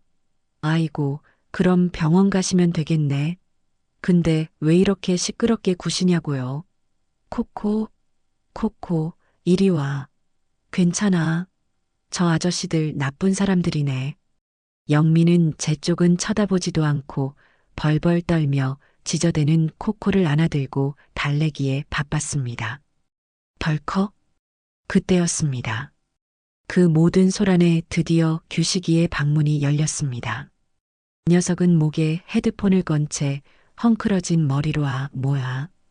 왜 이렇게 시끄러워하며 걸어 나왔죠. 녀석의 눈은 거실을 가득 메운 구급대원들과 영미에게 안겨 지저대는 코코, 그리고 바닥에 쓰러져 산소 마스크를 쓰고 있는 저를 천천히 훑어봤습니다. 그리고 녀석이 내뱉은 첫마디는 제 평생 잊을 수 없는 말이었습니다. 아, 뭐야. 진짜 119 불렀네. 녀석은 제가 쇼를 하는 게 아니라 정말 119를 불렀다는 사실에 짜증이 난다는 표정이었습니다. 구급대원 대장님이 규식이 녀석을 쳐다봤습니다. 녀석의 목에 걸린 헤드폰과 쇼하지 마라는 제 마지막 기억이 스쳐 지나간 모양입니다. 보호자분, 당신이 아들입니까? 네. 아, 네. 그런데요. 어머니가 저렇게 쓰러져 계신데 방에서 문을 잠그고 계셨습니까? 대장님의 목소리는 분노로 떨리고 있었어요. 네. 아, 아니. 그게 전 일하느라. 규식이가 당황해서 횡설수설하는데 영미가 그 말을 가로채며 끼어들었습니다. 뭐요? 지금 우리 규식 씨가 뭐 어쨌다고요? 우리 남편이 일하느라 바쁜 게 죄예요? 저 노인네가 젖병 깨고 쇼하니까 그런 거잖아요. 쇼. 며느리의 입에서도 쇼라는 말이 나왔습니다. 구급대원들은 더 이상 이 미친 인간들과 대화할 가치가 없다고 판단한 모양입니다. 들것 가져와. 빨리. 병원 이송합니다. 대원들이 저를 들것에 조심스럽게 옮겨 실었습니다. 제 몸이 공중으로 떠오르자 천장의 현란한 조명이 눈에 들어왔죠. 저는 들것에 실려 현관을 빠져나가면서도 이준이 방을 쳐다봤습니다. 아이는 여전히 울고 있었어요. 그리고 저는 똑똑히 들었습니다. 영미가 규식이의 팔을 붙잡고 속삭이는 그 마지막 말을요. 어떻게 자기야. 이제 우리 집 동네에 소문나겠네. 119오고 구급차 서고. 아이고 쪽팔려서 살 수가 있나. 규식이 녀석은 아무 대답도 하지 못했죠. 괜히 저 노인네 오라고 해가지고 일만 커졌잖아. 저 젖병값은 어떡할 거야. 그 잔인한 말을 마지막으로 저는 엘리베이터에 실렸습니다. 제 귓가에는 쪽팔린다는 며느리의 목소리와 멀어져가는 이준희의 울음소리, 그리고 왈, 지저대던 코코의 소리만이 지옥의 교향곡처럼 맴돌았습니다. 환자분, 정신 차리세요. 눈 뜨세요. 구급차의 붉은 경광등 불빛이 제 감은 눈꺼풀 위로 번쩍였습니다. 누군가 제 뺨을 가볍게 치는 것이 느껴졌죠. 어머님, 어머님. 젊은 구급대원의 절박한 목소리였습니다. 혈압 떨어집니다. 80에 50. 산소 농도 확보해. 병원에 빨리. 저는 그 와중에도 아들 녀석이 궁금했어요. 규식이는 따라왔나? 흐릿한 시야를 겨우 돌려 옆을 봤습니다. 규식이 녀석이 저와 함께 구급차에 타고 있더군요. 구급대원이 보호자 한 명은 타야 한다고 해서 억지로 탄 모양입니다. 그런데 녀석의 모습은 정말 가관이었죠. 녀석은 이 순간에도 구급차 구석자리에 웅크리고 앉아 핸드폰을 보고 있었습니다. 누구랑 저렇게. 제게는 눈길 한 번 주지 않고 핸드폰 자판을 미친 듯이 두드려대고 있었어요. 불빛에 비친 녀석의 표정은 걱정이나 슬픔이 아니었습니다. 짜증과 초조함이었죠. 영미랑 문자질을 하는구나. 어떻게 젖병감 물어내라고 해. 아, 진짜 짜증나. 병원비는 어떡하라고. 동네에 소문나면 우리 이사 가야 하는 거 아냐? 아마 그런 말들이 오가고 있겠죠. 저는 녀석의 그 뻔뻔한 얼굴을 보며 다시 눈을 감았습니다. 그래. 저 녀석은 이제 내 아들이 아니다. 내 아들은 그 방문을 잠갔을 때 이미 죽었다. 병원 응급실에 도착하자마자 저는 어디론가 급하게 실려 들어갔습니다. 급성 심근경색 의심. 시술 준비해. 보호자분은 밖에서 기다리세요. 의사와 간호사들의 고함 소리가 사방에서 들려왔죠. 규식이는 그저 네 하고 대답하며 복도에 남겨졌습니다. 얼마나 시간이 흘렀을까요? 눈을 뜨니 저는 하얀 천장이 보이는 낯선 침대 위에 누워 있었습니다. 응급실은 아니고 조금 조용한 중환자실 같기도 하고 회복실 같기도 한 곳이었죠. 팔에는 온갖 주사 바늘이 꽂혀 있었고 코에는 산소줄이 연결되어 있었습니다. 정신이 드세요, 어르신? 하얀 가운을 입은 아주 젊지만 피곤해 보이는 의사 선생님이 제 침대 옆에 서 있었습니다. 여기가 어디죠? 병원입니다. 큰일 날 뻔하셨어요.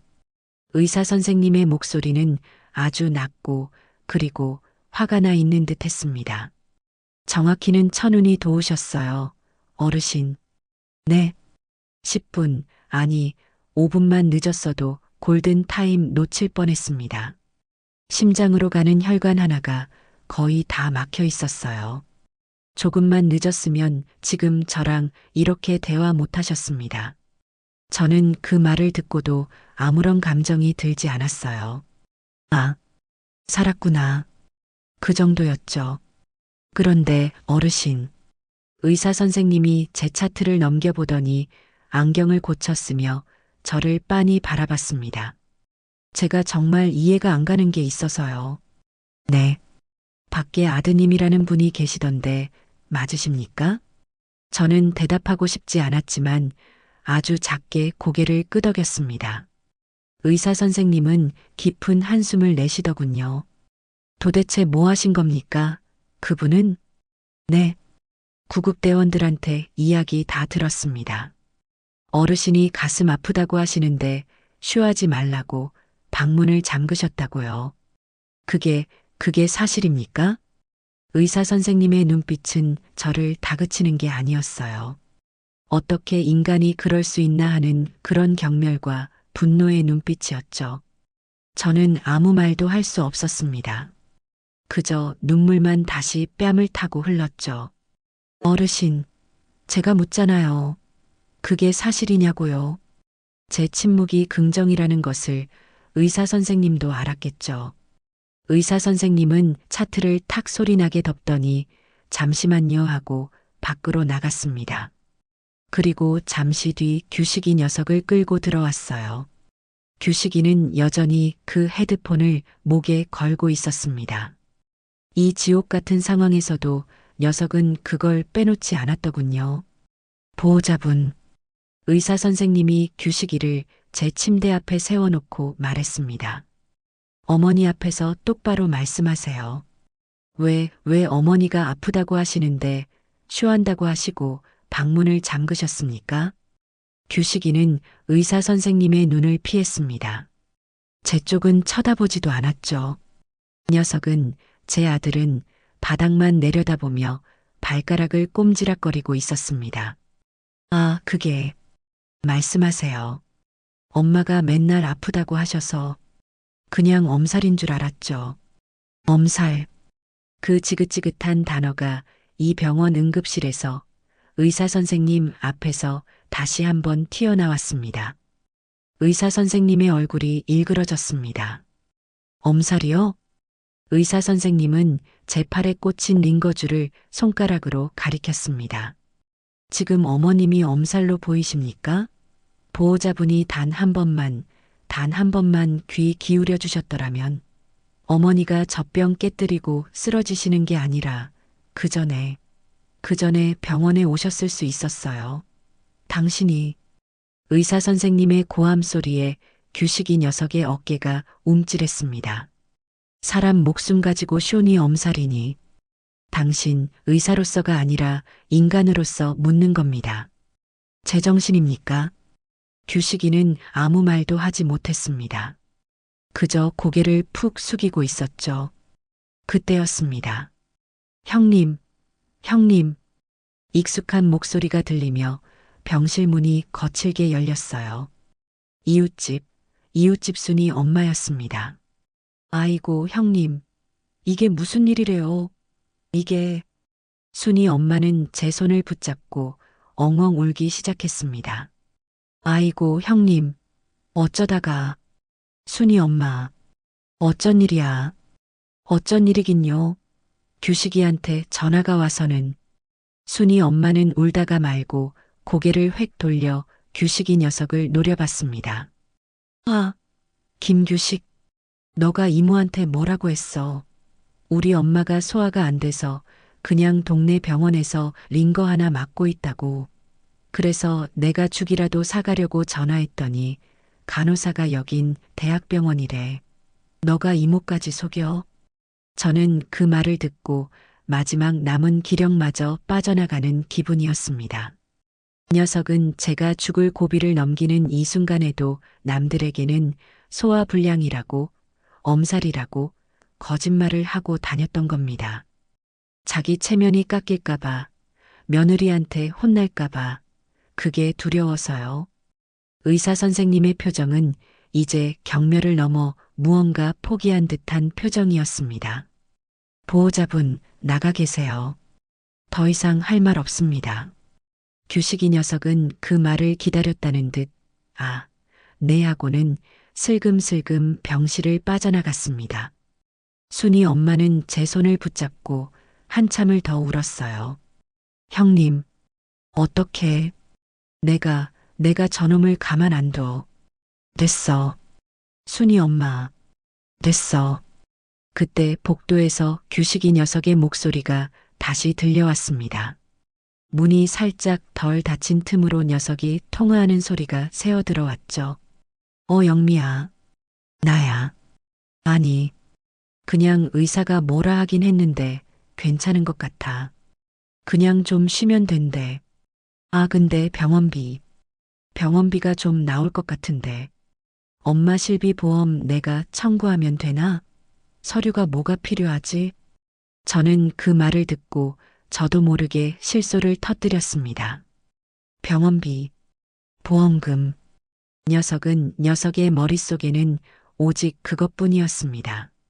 엄마의 목숨이 아니라 그 목숨값으로 나갈 돈과 그 돈을 메꿀 보험금. 순이 엄마도 그 소리를 들었는지 제 손을 잡은 손에 힘을 꽉 주더군요. 저는 흐르던 눈물을 손등으로 닦았습니다. 그리고 순이 엄마를 바라봤죠. 순이 엄마. 네, 형님. 나 이제 아들 없어. 제 목소리는 놀랍도록 차갑고 단단했습니다. 나 오늘 내 아들 장례 치렀어. 저기 저 복도에서 병원비 찾는 저 녀석이 내 아들 마지막 모습이야. 더 이상 눈물은 나지 않았습니다. 심장을 찌르던 통증은 약 때문인지 조금 가라앉았지만 그보다 더 차가운 무언가가 제 심장을 꽁꽁 얼려버린 기분이었습니다. 그래, 살아서 다행이다. 저 녀석들한테 복수는 못해도 내 남은 인생, 저 녀석들 없는 곳에서 살다 죽어야지. 그것이 제가 지옥의 문턱에서 돌아와 처음으로 한 결심이었습니다. 병원에서의 며칠은 제 인생에서 가장 길고도 가장 짧은 시간이었습니다. 길었다는 것은 6인실 병실의 째깍거리는 시계 소리를 들으며 보낸 그 적막한 시간들 때문이었죠. 짧았다는 것은 제 마음속에서 김규식이라는 아들을 완전히 도려내는데 걸린 시간이 그리 오래 걸리지 않았기 때문입니다. 저는 창가 쪽 침대였어요. 아마도 제 사정을 딱하게 여긴 그 젊은 의사 선생님의 배려였을 겁니다. 창밖으로 보이는 하늘은 높고 푸르렀지만 제 마음은 시베리아 벌판보다 더 차갑게 얼어붙어 있었죠. 다른 침대들은 분주했습니다. 제 오른쪽 침대의 할머니는 며느리가 싹싹하게 죽을 쑤어와서 어머님, 이거 드시고 얼른 기운 차리세요 하며 재롱을 떨더군요. 맞은편 아저씨는 아들딸이 교대로 와서 팔다리를 주물러주며 아버지, 저희가 있는데 무슨 걱정이세요 하고 든든하게 버티고 있었습니다.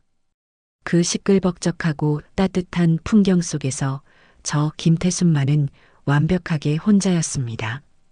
마치 투명한 유리벽이 저를 둘러싸고 있는 것 같았죠. 간호사가 혈압을 재러 올 때, 그리고 밥때가 되어 식은 밥이 담긴 식판이 배달될 때를 제외하면 제게 말을 거는 사람은 아무도 없었죠. 순이 엄마가 아니었다면 저는 아마 그 고독 속에서 말라 죽었을지도 모릅니다. 그 마음씨 착한 이웃은 다음 날에도 어김없이 커다란 보온병을 들고 병실 문을 열고 들어왔어요. 형님, 나왔소. 아이고, 얼굴이 어제보다 더 반쪽이 됐네. 밥은 먹었어?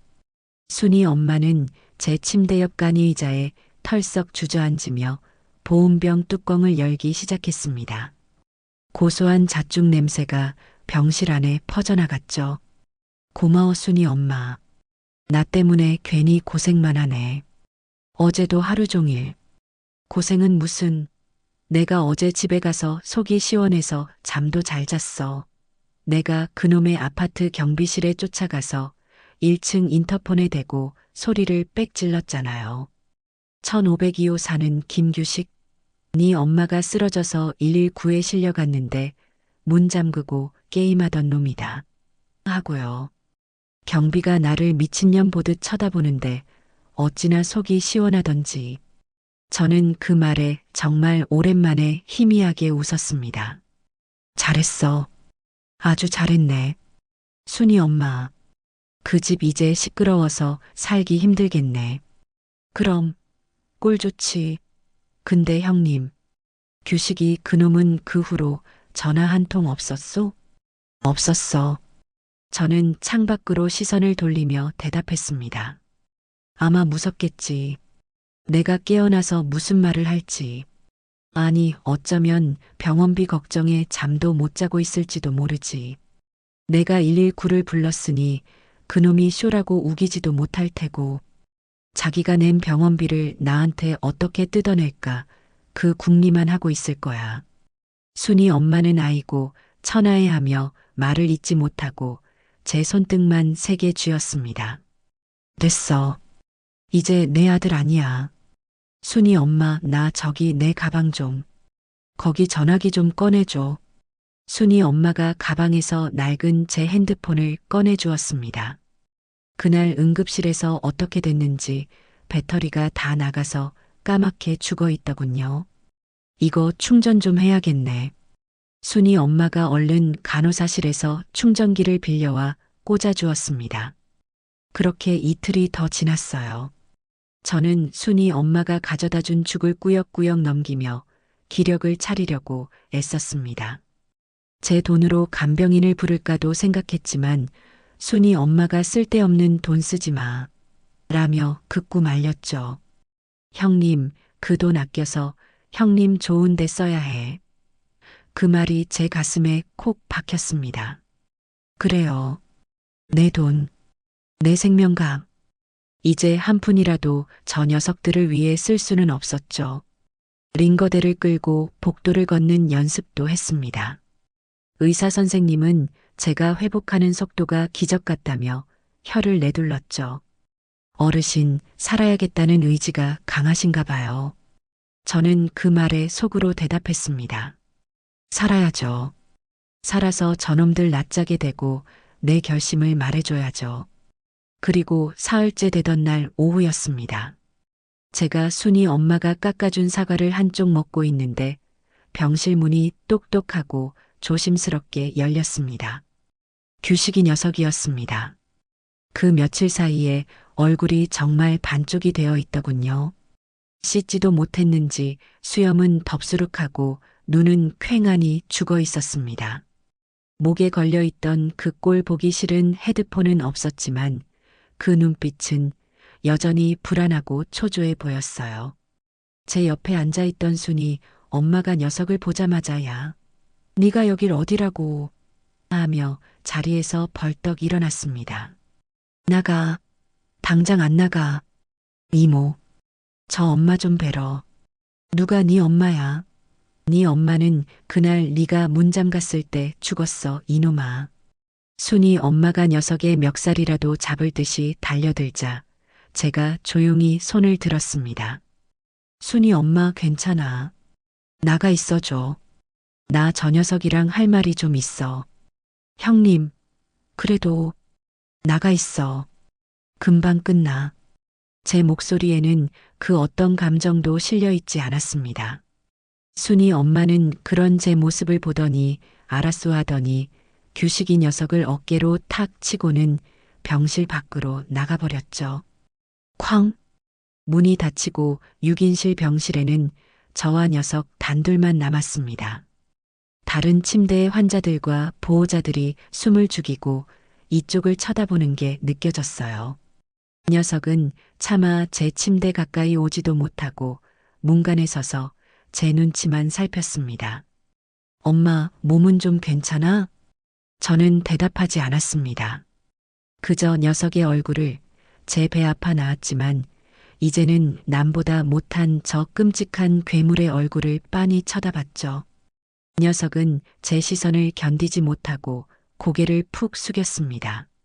저 의사 선생님이 오늘 퇴원해도 된대서 수속 밟으러. 녀석은 횡설설하며 가방에서 누런 서류 봉투 하나를 꺼냈습니다. 이거 병원비 수납은 내가 일단 했어. 카드로 할부로. 근데 엄마, 이게 시술비가 생각보다 너무 많이 나와서. 녀석은 드디어 본론을 꺼내려는 모양입니다. 제 침대 옆으로 마지못해 다가오더군요. 그 걸음걸이가 마치 사형장으로 끌려오는 죄수 같았죠.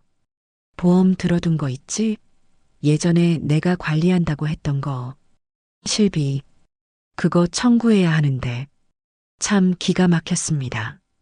죽을 고비를 넘긴 저에게 괜찮으시냐는 물음보다 죄송하다는 사과보다 보험금이 먼저였습니다.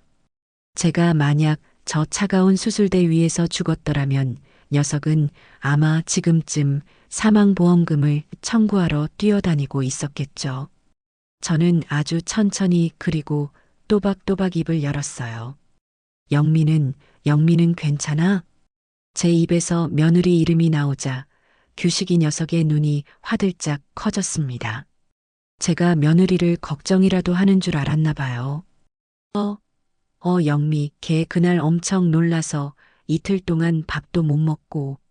놀랐겠지. 비싼 젖병이 깨졌는데. 제 말에 규식이 녀석의 얼굴이 하얗게 질렸습니다. 아니 엄마. 그게 젖병 때문이 아니라 엄마 쓰러져서. 코코는? 저는 녀석의 말을 잘랐습니다. 그게 많이 놀랐다면서. 영미가 그러던데. 30만 원짜리 미용하고 왔는데 119 구급대원들 때문에 스트레스 받아서 어떡한데? 밥은 잘 먹어? 엄마, 그 비싼 대리석 바닥은? 신발 자국 다 지웠어? 영미가 그거 닦느라 고생 많았겠다. 안 그래도 애 보느라 예민한 사람인데. 저는 웃고 있었습니다. 제 입꼬리가 경련하듯 올라가는 게 느껴졌죠. 규식이 녀석은 공포에 질린 표정으로 저를 바라봤어요. 마치 귀신이라도 보는 사람처럼 뒷걸음질까지 쳤습니다. 엄마, 왜 그래? 무섭게. 나 잘못했어. 엄마, 무서워? 너가? 저는 링거대를 붙잡고 상체를 천천히 일으켰습니다. 정말 무서운 게 뭔지 너가 아직 모르는구나, 규식아. 너가 한 짓이 얼마나 무서운 짓인지.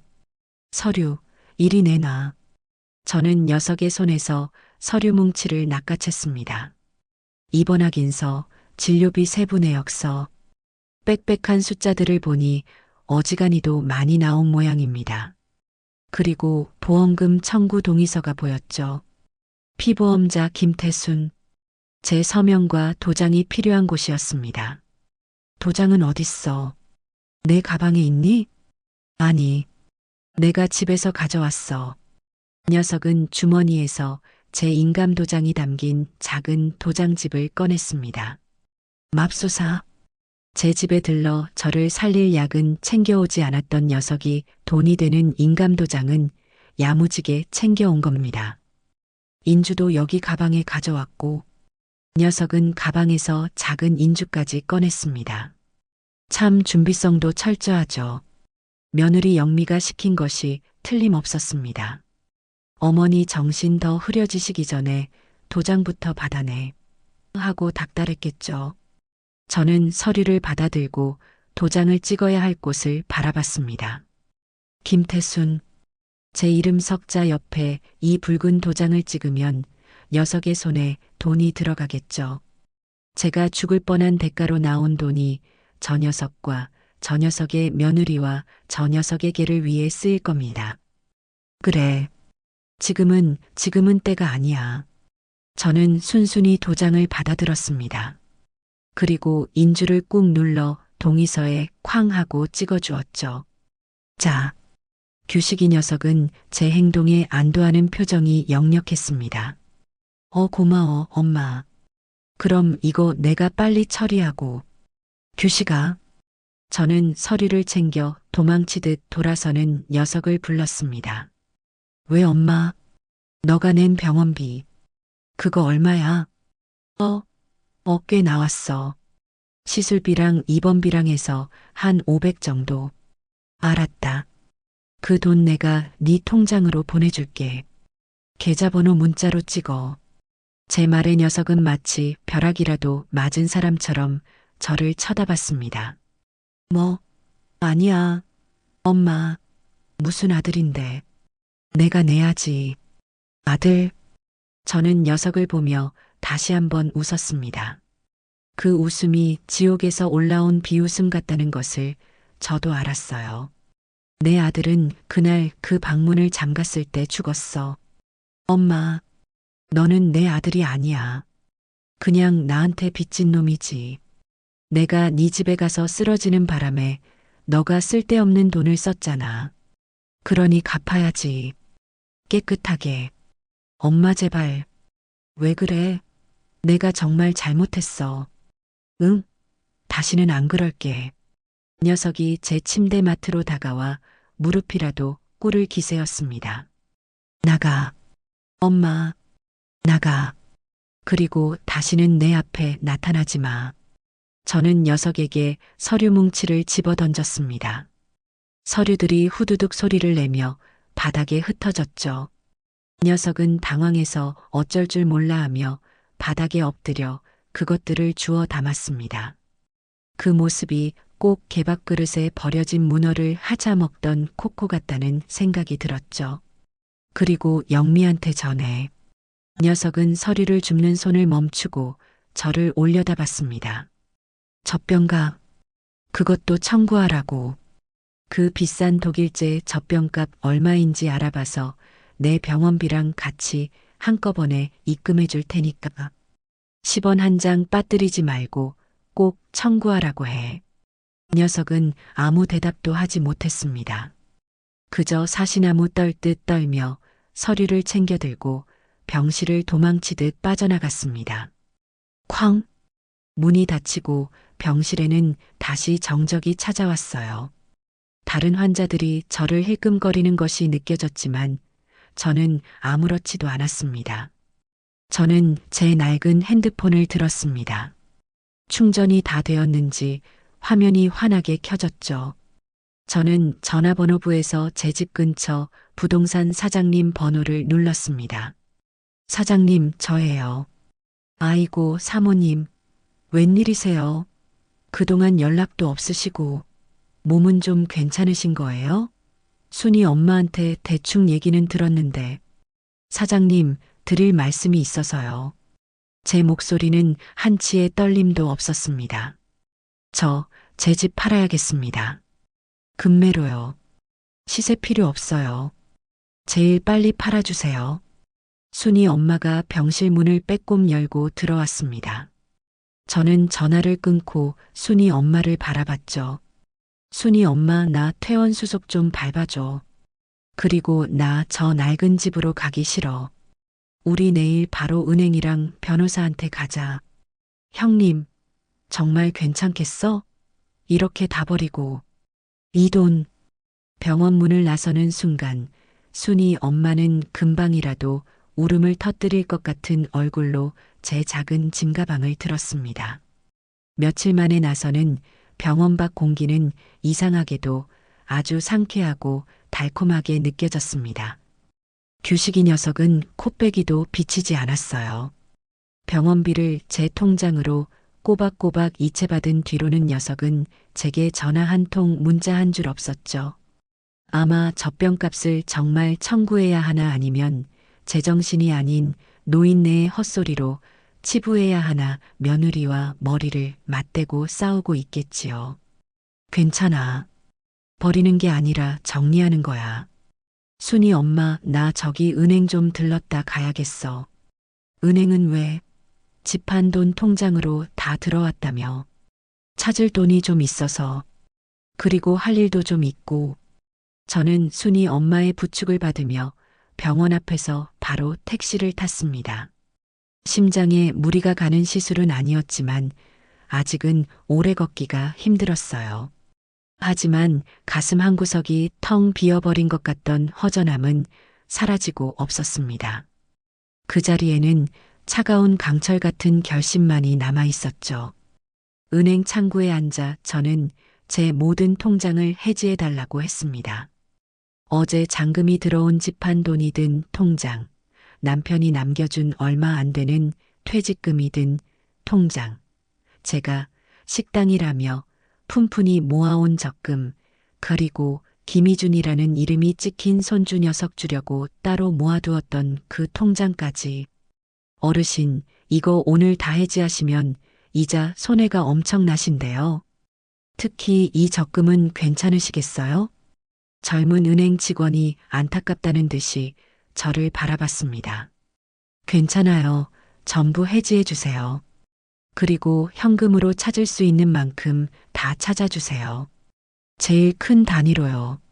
네, 현금으로요? 어르신, 요즘은 그렇게 큰 돈을 필요한 데가 있어요. 해주세요.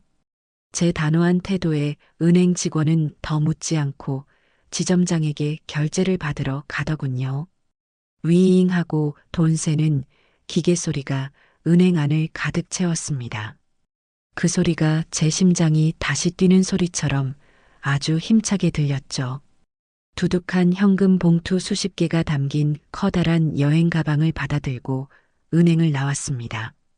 순이 엄마는 형님, 이렇게 큰 돈을 왜, 이거 위험하게 하며 제 뒤를 졸졸 따랐죠. 순이 엄마 나중에 다 말해줄게. 일단 나 좀 부축해줘. 갈 데가 한 군데 더 있어. 아주 중요한 곳이야. 제가 향한 곳은 부동산도 찜질방도 아니었습니다. 허름한 상가 건물 2층에 있는 법률사무소 간판이 붙은 곳이었죠.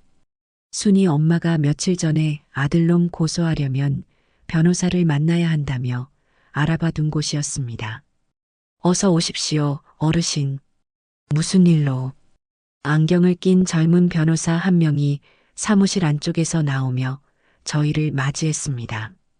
저는 의자에 앉자마자 순이 엄마가 들고 있던 여행 가방을 쿵소리 나게 바닥에 내려놓았습니다. 그리고 제 가방에서 병원에서 떼온 진단서와 119 구급 기록 사본을 꺼냈죠.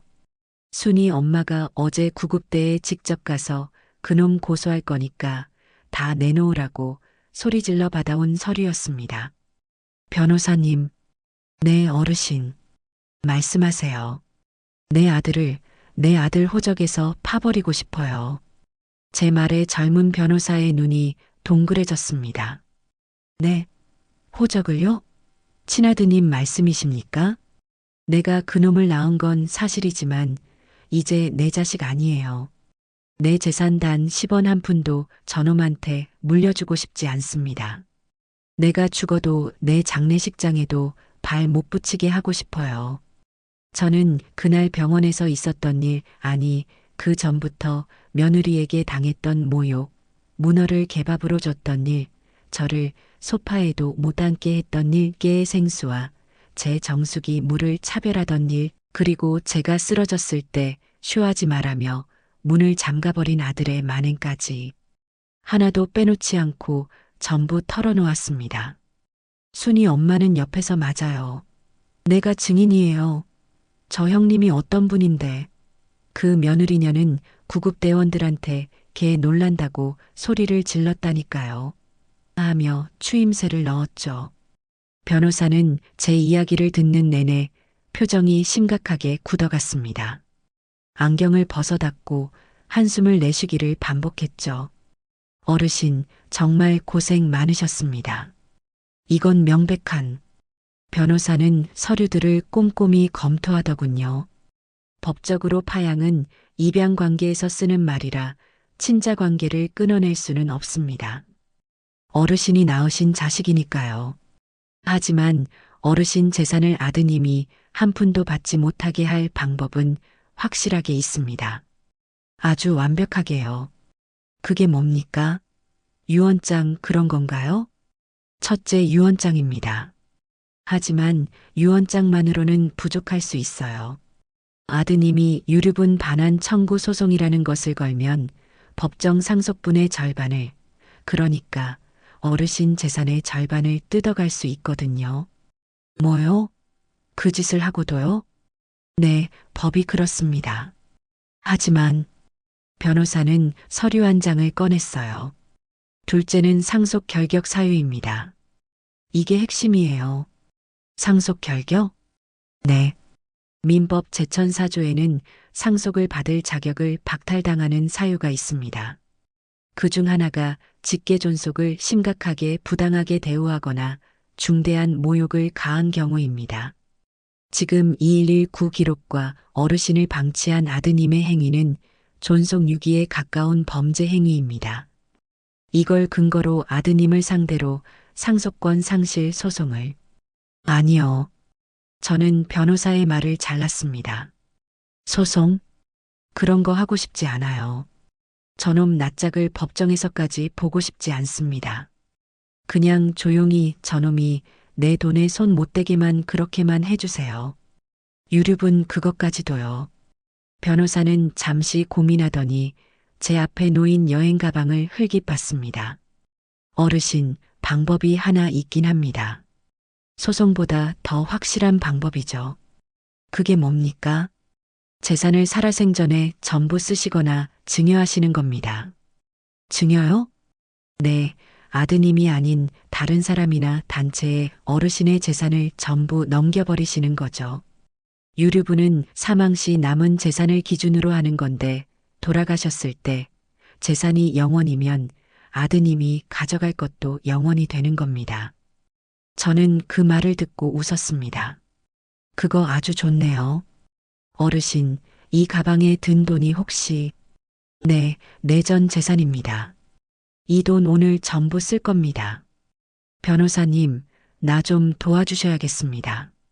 저는 그 자리에서 제 인생의 마지막이자 가장 중요한 계약을 했습니다. 변호사는 제 뜻에 따라 제 전 재산을 관리할 신탁 계약서를 작성했습니다. 그리고 그 재산의 첫 번째 사용처를 정했죠. 변호사님, 이 돈의 일부는 제가 죽을 때까지 저를 위해 쓸 겁니다. 그리고 나머지는 전부 사회에 환원할 겁니다. 나 같은 늙은이들, 자식한테 버림받고 죽어가는 노인들, 그런 사람들 쓰는데 기부할 거예요. 제 단호한 말에 변호사는 잠시 저를 바라보더니 이내 고개를 끄덕였습니다. 알겠습니다, 어르신. 그럼 지금 바로 공증 절차를 진행해 드리겠습니다. 어르신의 전 재산은 어르신이 지정하는 복지재단과 또 한 군데 그곳에 기부되며 아드님 김규식 씨에게는 단 1원도 지급되지 않는다는 내용으로요. 네, 그렇게 해주세요. 저는 그 자리에서 제 인생의 마지막 도장을 찍었습니다. 제가 젖병값 대신 찍어준 그 도장이 아니었어요. 제 영혼을 건 제 마지막 자존심이 담긴 도장이었죠. 법률사무소를 나오니 해가 뉘엿뉘엿 지고 있었습니다. 순이 엄마는 형님, 정말 다 기부하게?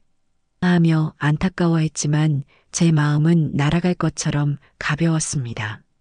순이 엄마와 마지막 저녁을 먹고 저는 택시를 탔습니다. 순이 엄마는 제가 어디로 가는지 끝까지 묻지 않았죠. 형님, 몸 건강해야 해. 꼭 행복해야 해. 택시 창문 밖으로 순이 엄마가 손수건을 흔들며 우는 모습이 점점 멀어졌습니다. 그리고 저는 제 집으로 돌아갔습니다. 이제는 제 집이 아닌 남의 집이 된 그곳에요. 계약서상 제가 이틀은 더 머물 수 있었죠. 그날 밤 저는 안방 장롱 깊숙한 곳에서 낡은 오동나무 상자 하나를 꺼냈습니다. 규식이 녀석의 베넷저고리, 첫돌 때 신었던 탈의버선, 녀석이 초등학교 때 받아온 상장들, 대학교 합격 통지서, 그리고 녀석의 결혼사진까지 제 평생의 자랑이었고 보물이었던 것들이었습니다. 저는 그것들을 하나씩 거실 바닥에 펼쳐놓았습니다. 베넷저고리를 보며 이 녀석이 처음 제품에 안겼을 때의 그 따뜻함을 떠올렸습니다. 상장을 보며 어깨가 으쓱해져서 동네방네 자랑하고 다녔던 제 모습을 떠올렸죠. 결혼사진을 보며 저 요물 같은 며느리를 데리고 와 엄마 나 이 여자랑 결혼할래 하던 녀석의 행복해 보이던 얼굴을 떠올렸습니다. 규식아, 내 아들아. 눈물이 왈칵 쏟아졌습니다. 쉬하지 말라고 외치던 그 괴물이 이렇게 예쁜 내 아들이었다니. 저는 엉엉 울었습니다. 한참을 그렇게 제 죽은 아들의 유품을 끌어안고 울었죠. 그리고 울음이 그쳤을 때 저는 옥상으로 올라갔습니다. 순이 엄마가 쓰는 낡은 양철 쓰레기통을 빌렸죠. 저는 그 오동나무 상자 안의 모든 것을 그 쓰레기통 안에 쏟아부었습니다. 베네쩌고리 상장, 합격 통지서, 그리고 활짝 웃고 있는 규식이와 영미의 결혼 사진까지. 차르륵. 기름을 붓고 라이터로 불을 붙였습니다. 활활. 불길이 제 보물들을 삼키기 시작했습니다. 제 인생을, 제 청춘을, 제 희망을 모두 집어삼키는 것 같았죠. 저는 그 불길 앞에서 울지 않았습니다. 그저 덤덤하게 내 아들 김규식의 마지막 가는 길을 배웅해 주었습니다. 잘 가라 내 아들아. 이제 나는 너의 엄마가 아니다. 제가 하얗게 변하고 차가운 밤바람에 흩날릴 때까지 저는 그 자리를 떠나지 않았습니다. 그렇게 제 인생의 모든 흔적을 태워버리고 저는 택시를 타고 그 동네를 떠났습니다. 제 손에는 변호사와 계약하고 남은 현금 일부와 세간살이를 판 돈이 든 작은 가방 하나뿐이었죠. 제가 향한 곳은 서울 근교에 있는 아주 크고 좋은 실버타운이었습니다. 남편과 사별하고 언젠가 늙고 병들면 규식이 녀석 신세지지 않고 이런 데 와서 살아야겠다 막연하게 생각만 했던 곳이었죠. 텔레비전 광고에서나 보던 그런 그림 같은 곳이었습니다. 제 전 재산을 신탁한 변호사가 제 생명값의 일부로 제 남은 평생을 보낼 이곳의 입주금과 월세를 완납해 둔 상태였죠. 김태순 어르신, 입주를 환영합니다. 말끔하게 차려입은 원장과 직원들이 제 작은 짐을 받아주며 깍듯하게 인사를 하더군요. 제가 배정받은 방은 햇살이 아주 잘 드는 남향의 1인실이었습니다. 작은 거실과 침실이 딸려 있었고 창밖으로는 사계절 내내 꽃이 핀다는 아주 넓고 푸른 정원이 내다보였죠. 어르신, 식사는 하루 세 끼 모두 호텔식 뷔페로 제공되고요. 불편하신 곳 있으시면 저기 호출벨 누르시면 24시간 상주하는 의료진이 바로 달려올 겁니다. 그리고 월요일에는 가요 교실, 화요일에는 서예, 수요일에는 수묵화, 원하시는 프로그램 마음껏 이용하시면 됩니다. 물리치료실과 수영장도 완비되어 있습니다. 저는 그 직원의 설명을 들으며 창밖의 정원을 바라봤습니다. 따뜻하다. 아들 녀석 집의 그 차가운 대리석 바닥과는 비교도 할 수 없는 따뜻함이었습니다. 아파도 쉬한다고 욕먹을까봐 두려워할 필요도 없었죠. 그곳에서의 생활은 제 평생 처음 겪어보는 천국이었습니다. 아침이면 새소리에 눈을 떴고 영양사가 제 건강 상태에 맞춰 짜준 따뜻하고 맛있는 식사를 먹었습니다. 오후에는 저와 비슷한 처지의 혹은 자식들에게 효도받으며 이곳에 오신 아주 활기차고 고운 노인들과 함께 가림조 거리고 노래도 배웠죠. 아들 녀석 눈치 보며 플라스틱 의자에 앉을 필요도 개보다 못한 물을 마실 필요도 없었습니다. 저는 특히 수묵화에 재능이 있다는 칭찬을 들었어요. 난을 치고 대나무를 그리다 보면 제 마음속의 응어리들이 먹물과 함께 씻겨나가는 기분이었습니다. 그렇게 한 달쯤 지났을까요? 저는 제 생명값의 일부를 변호사에게 말했던 또 한 군데의 의미 있는 곳에 쓰기로 마음먹었습니다. 저는 그날 변호사와 함께 제 발로 그 소방서를 찾아갔습니다. 저를 구해준 그 구급대원들이 있는 곳이었죠. 저 환자분, 그날 제게 산소 마스크를 씌워주었던 그 젊은 대원분이 저를 알아보고는 화들짝 놀라더군요. 아이고 어르신, 이렇게 건강해지셨네요. 정말 다행입니다. 그 대원분은 제 손을 덥석 잡고 마치 자기 어머니라도 만난 것처럼 기뻐해 주었습니다. 덕분에요, 대원님들. 아니었으면 전 이 세상 사람 아니었겠죠. 그날 제 아들 방 문을 부수고 들어와 주셔서 정말 감사합니다. 아닙니다, 어르신. 저희가 할 일을. 저는 변호사가 준비해온 서류와 기부금 증서를 내밀었습니다. 이건 제 작은 성의입니다. 네, 어르신, 이게 뭡니까? 제 생명값입니다. 받아주세요. 여기 소방서 소방관님들 복지를 위해 써주세요. 방화복도 낡은 것 같던데 좋은 걸로 바꾸시고요. 저처럼 위험한 순간에 더 많은 사람 구해달라고 드리는 제 뇌물입니다. 봉투 안에는 1억 원짜리 기부 증서가 들어 있었죠. 대원부는 기겁하며 손사래를 쳤지만 저는 이거 안 받으시면 저 여기서 또 쓰러질 겁니다 하고 엄포를 놓았습니다. 결국 소방서장님까지 나오시고 저는 그 돈을 소방관 복지재단에 기부하는 형식으로 전달하고 나왔죠. 소방서장님과 대원분들이 문 밖까지 나와 저에게 거수 경례를 붙여주었습니다.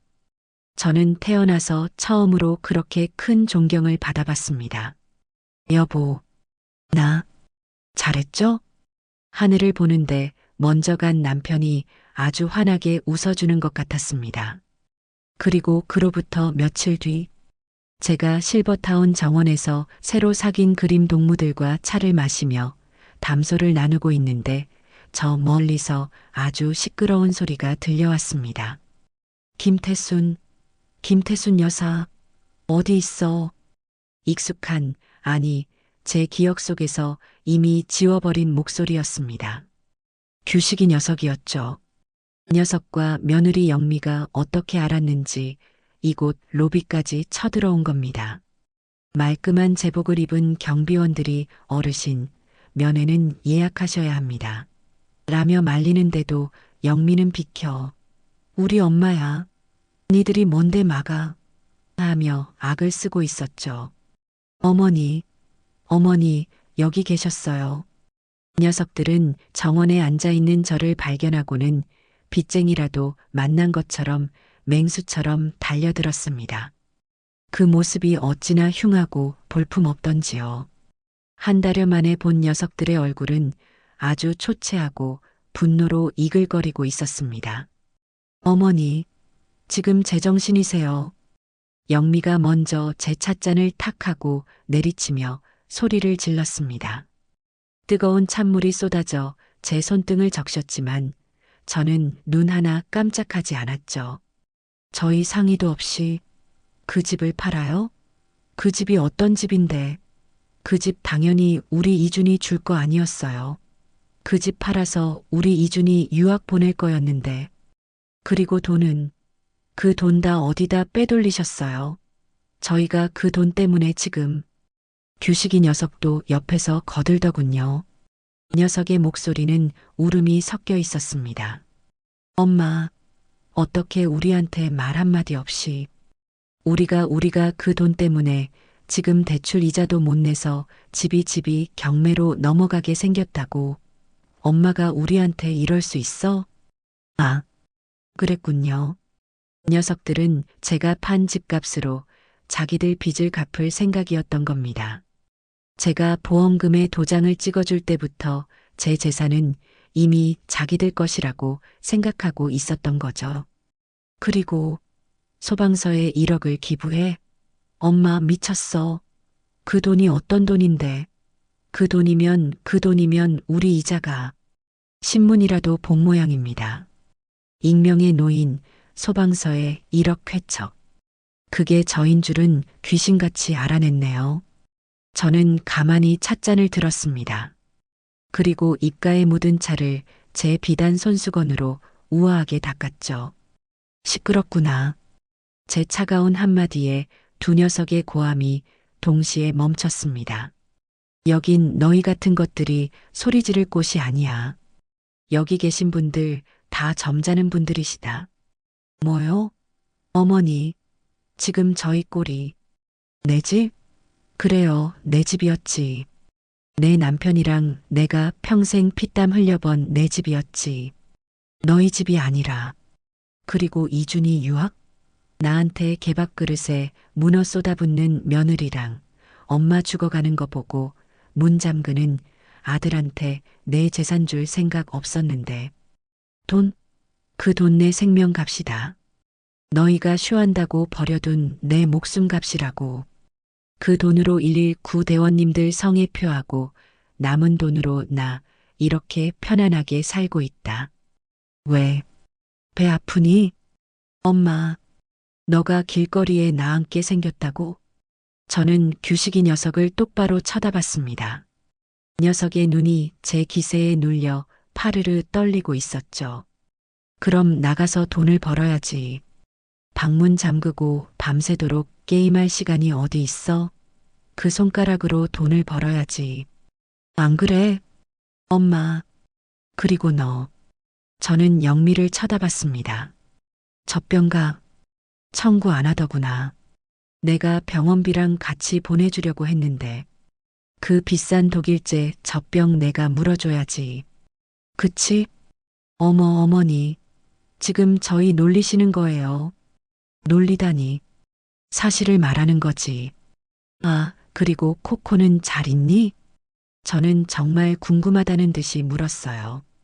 그날 많이 놀랐을 텐데. 30만 원짜리 미용 스트레스 받아서 털이라도 빠진 건 아니고 프랑스산 생수는 아직도 잘 마시고 영미는 대답을 못 하더군요. 분노로 입술만 파르르 떨고 있었습니다. 너희 나한테 바라는 게 그 돈이었구나. 내가 평생 모은 그 돈. 저는 자리에서 일어났습니다.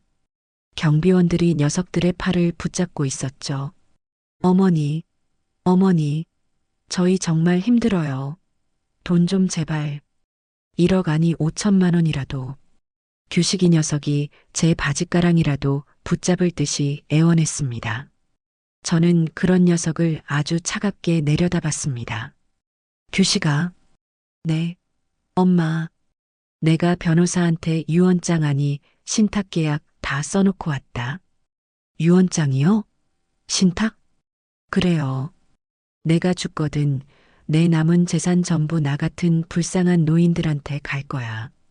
너희한테는 10원 한 푼 안 가. 아니, 살아생전에 이미 다 넘어갔으니 가져갈 것도 없겠구나. 어머니, 그게 무슨 말이에요? 그건 무효야. 우리가 소송할 거야. 유류분. 영미가 악을 쓰더군요. 하라고 해. 그 잘난 변호사님이 유류분 한 푼 못 받게 완벽하게 처리해놨으니까. 저는 녀석들에게 등을 돌렸습니다. 그리고 제 평생의 마지막 가장 통쾌한 한마디를 녀석들의 등 뒤에 내리꽂았죠. 아, 맞다. 내 장례식장 찾아올 생각도 마라. 너희는 올 자격 없어. 어머니, 제발, 김태순, 내 상주 노릇은 너희 집 코코더러 하라고 해라. 나한테 가족은 그게만도 못했으니까. 저는 뒤도 돌아보지 않고 제 방으로 향했습니다. 등 뒤에서 녀석들의 절규와 고함 소리가 들려왔지만 제 귀에는 그저 시원한 바람 소리처럼 들릴 뿐이었습니다. 제 방 창가에는 따뜻한 가을 햇살이 가득 들어오고 있었습니다. 저는 그 햇살 아래 앉아 못다 그린 수묵화를 다시 그리기 시작했습니다. 정말 오랜만에 행복했습니다.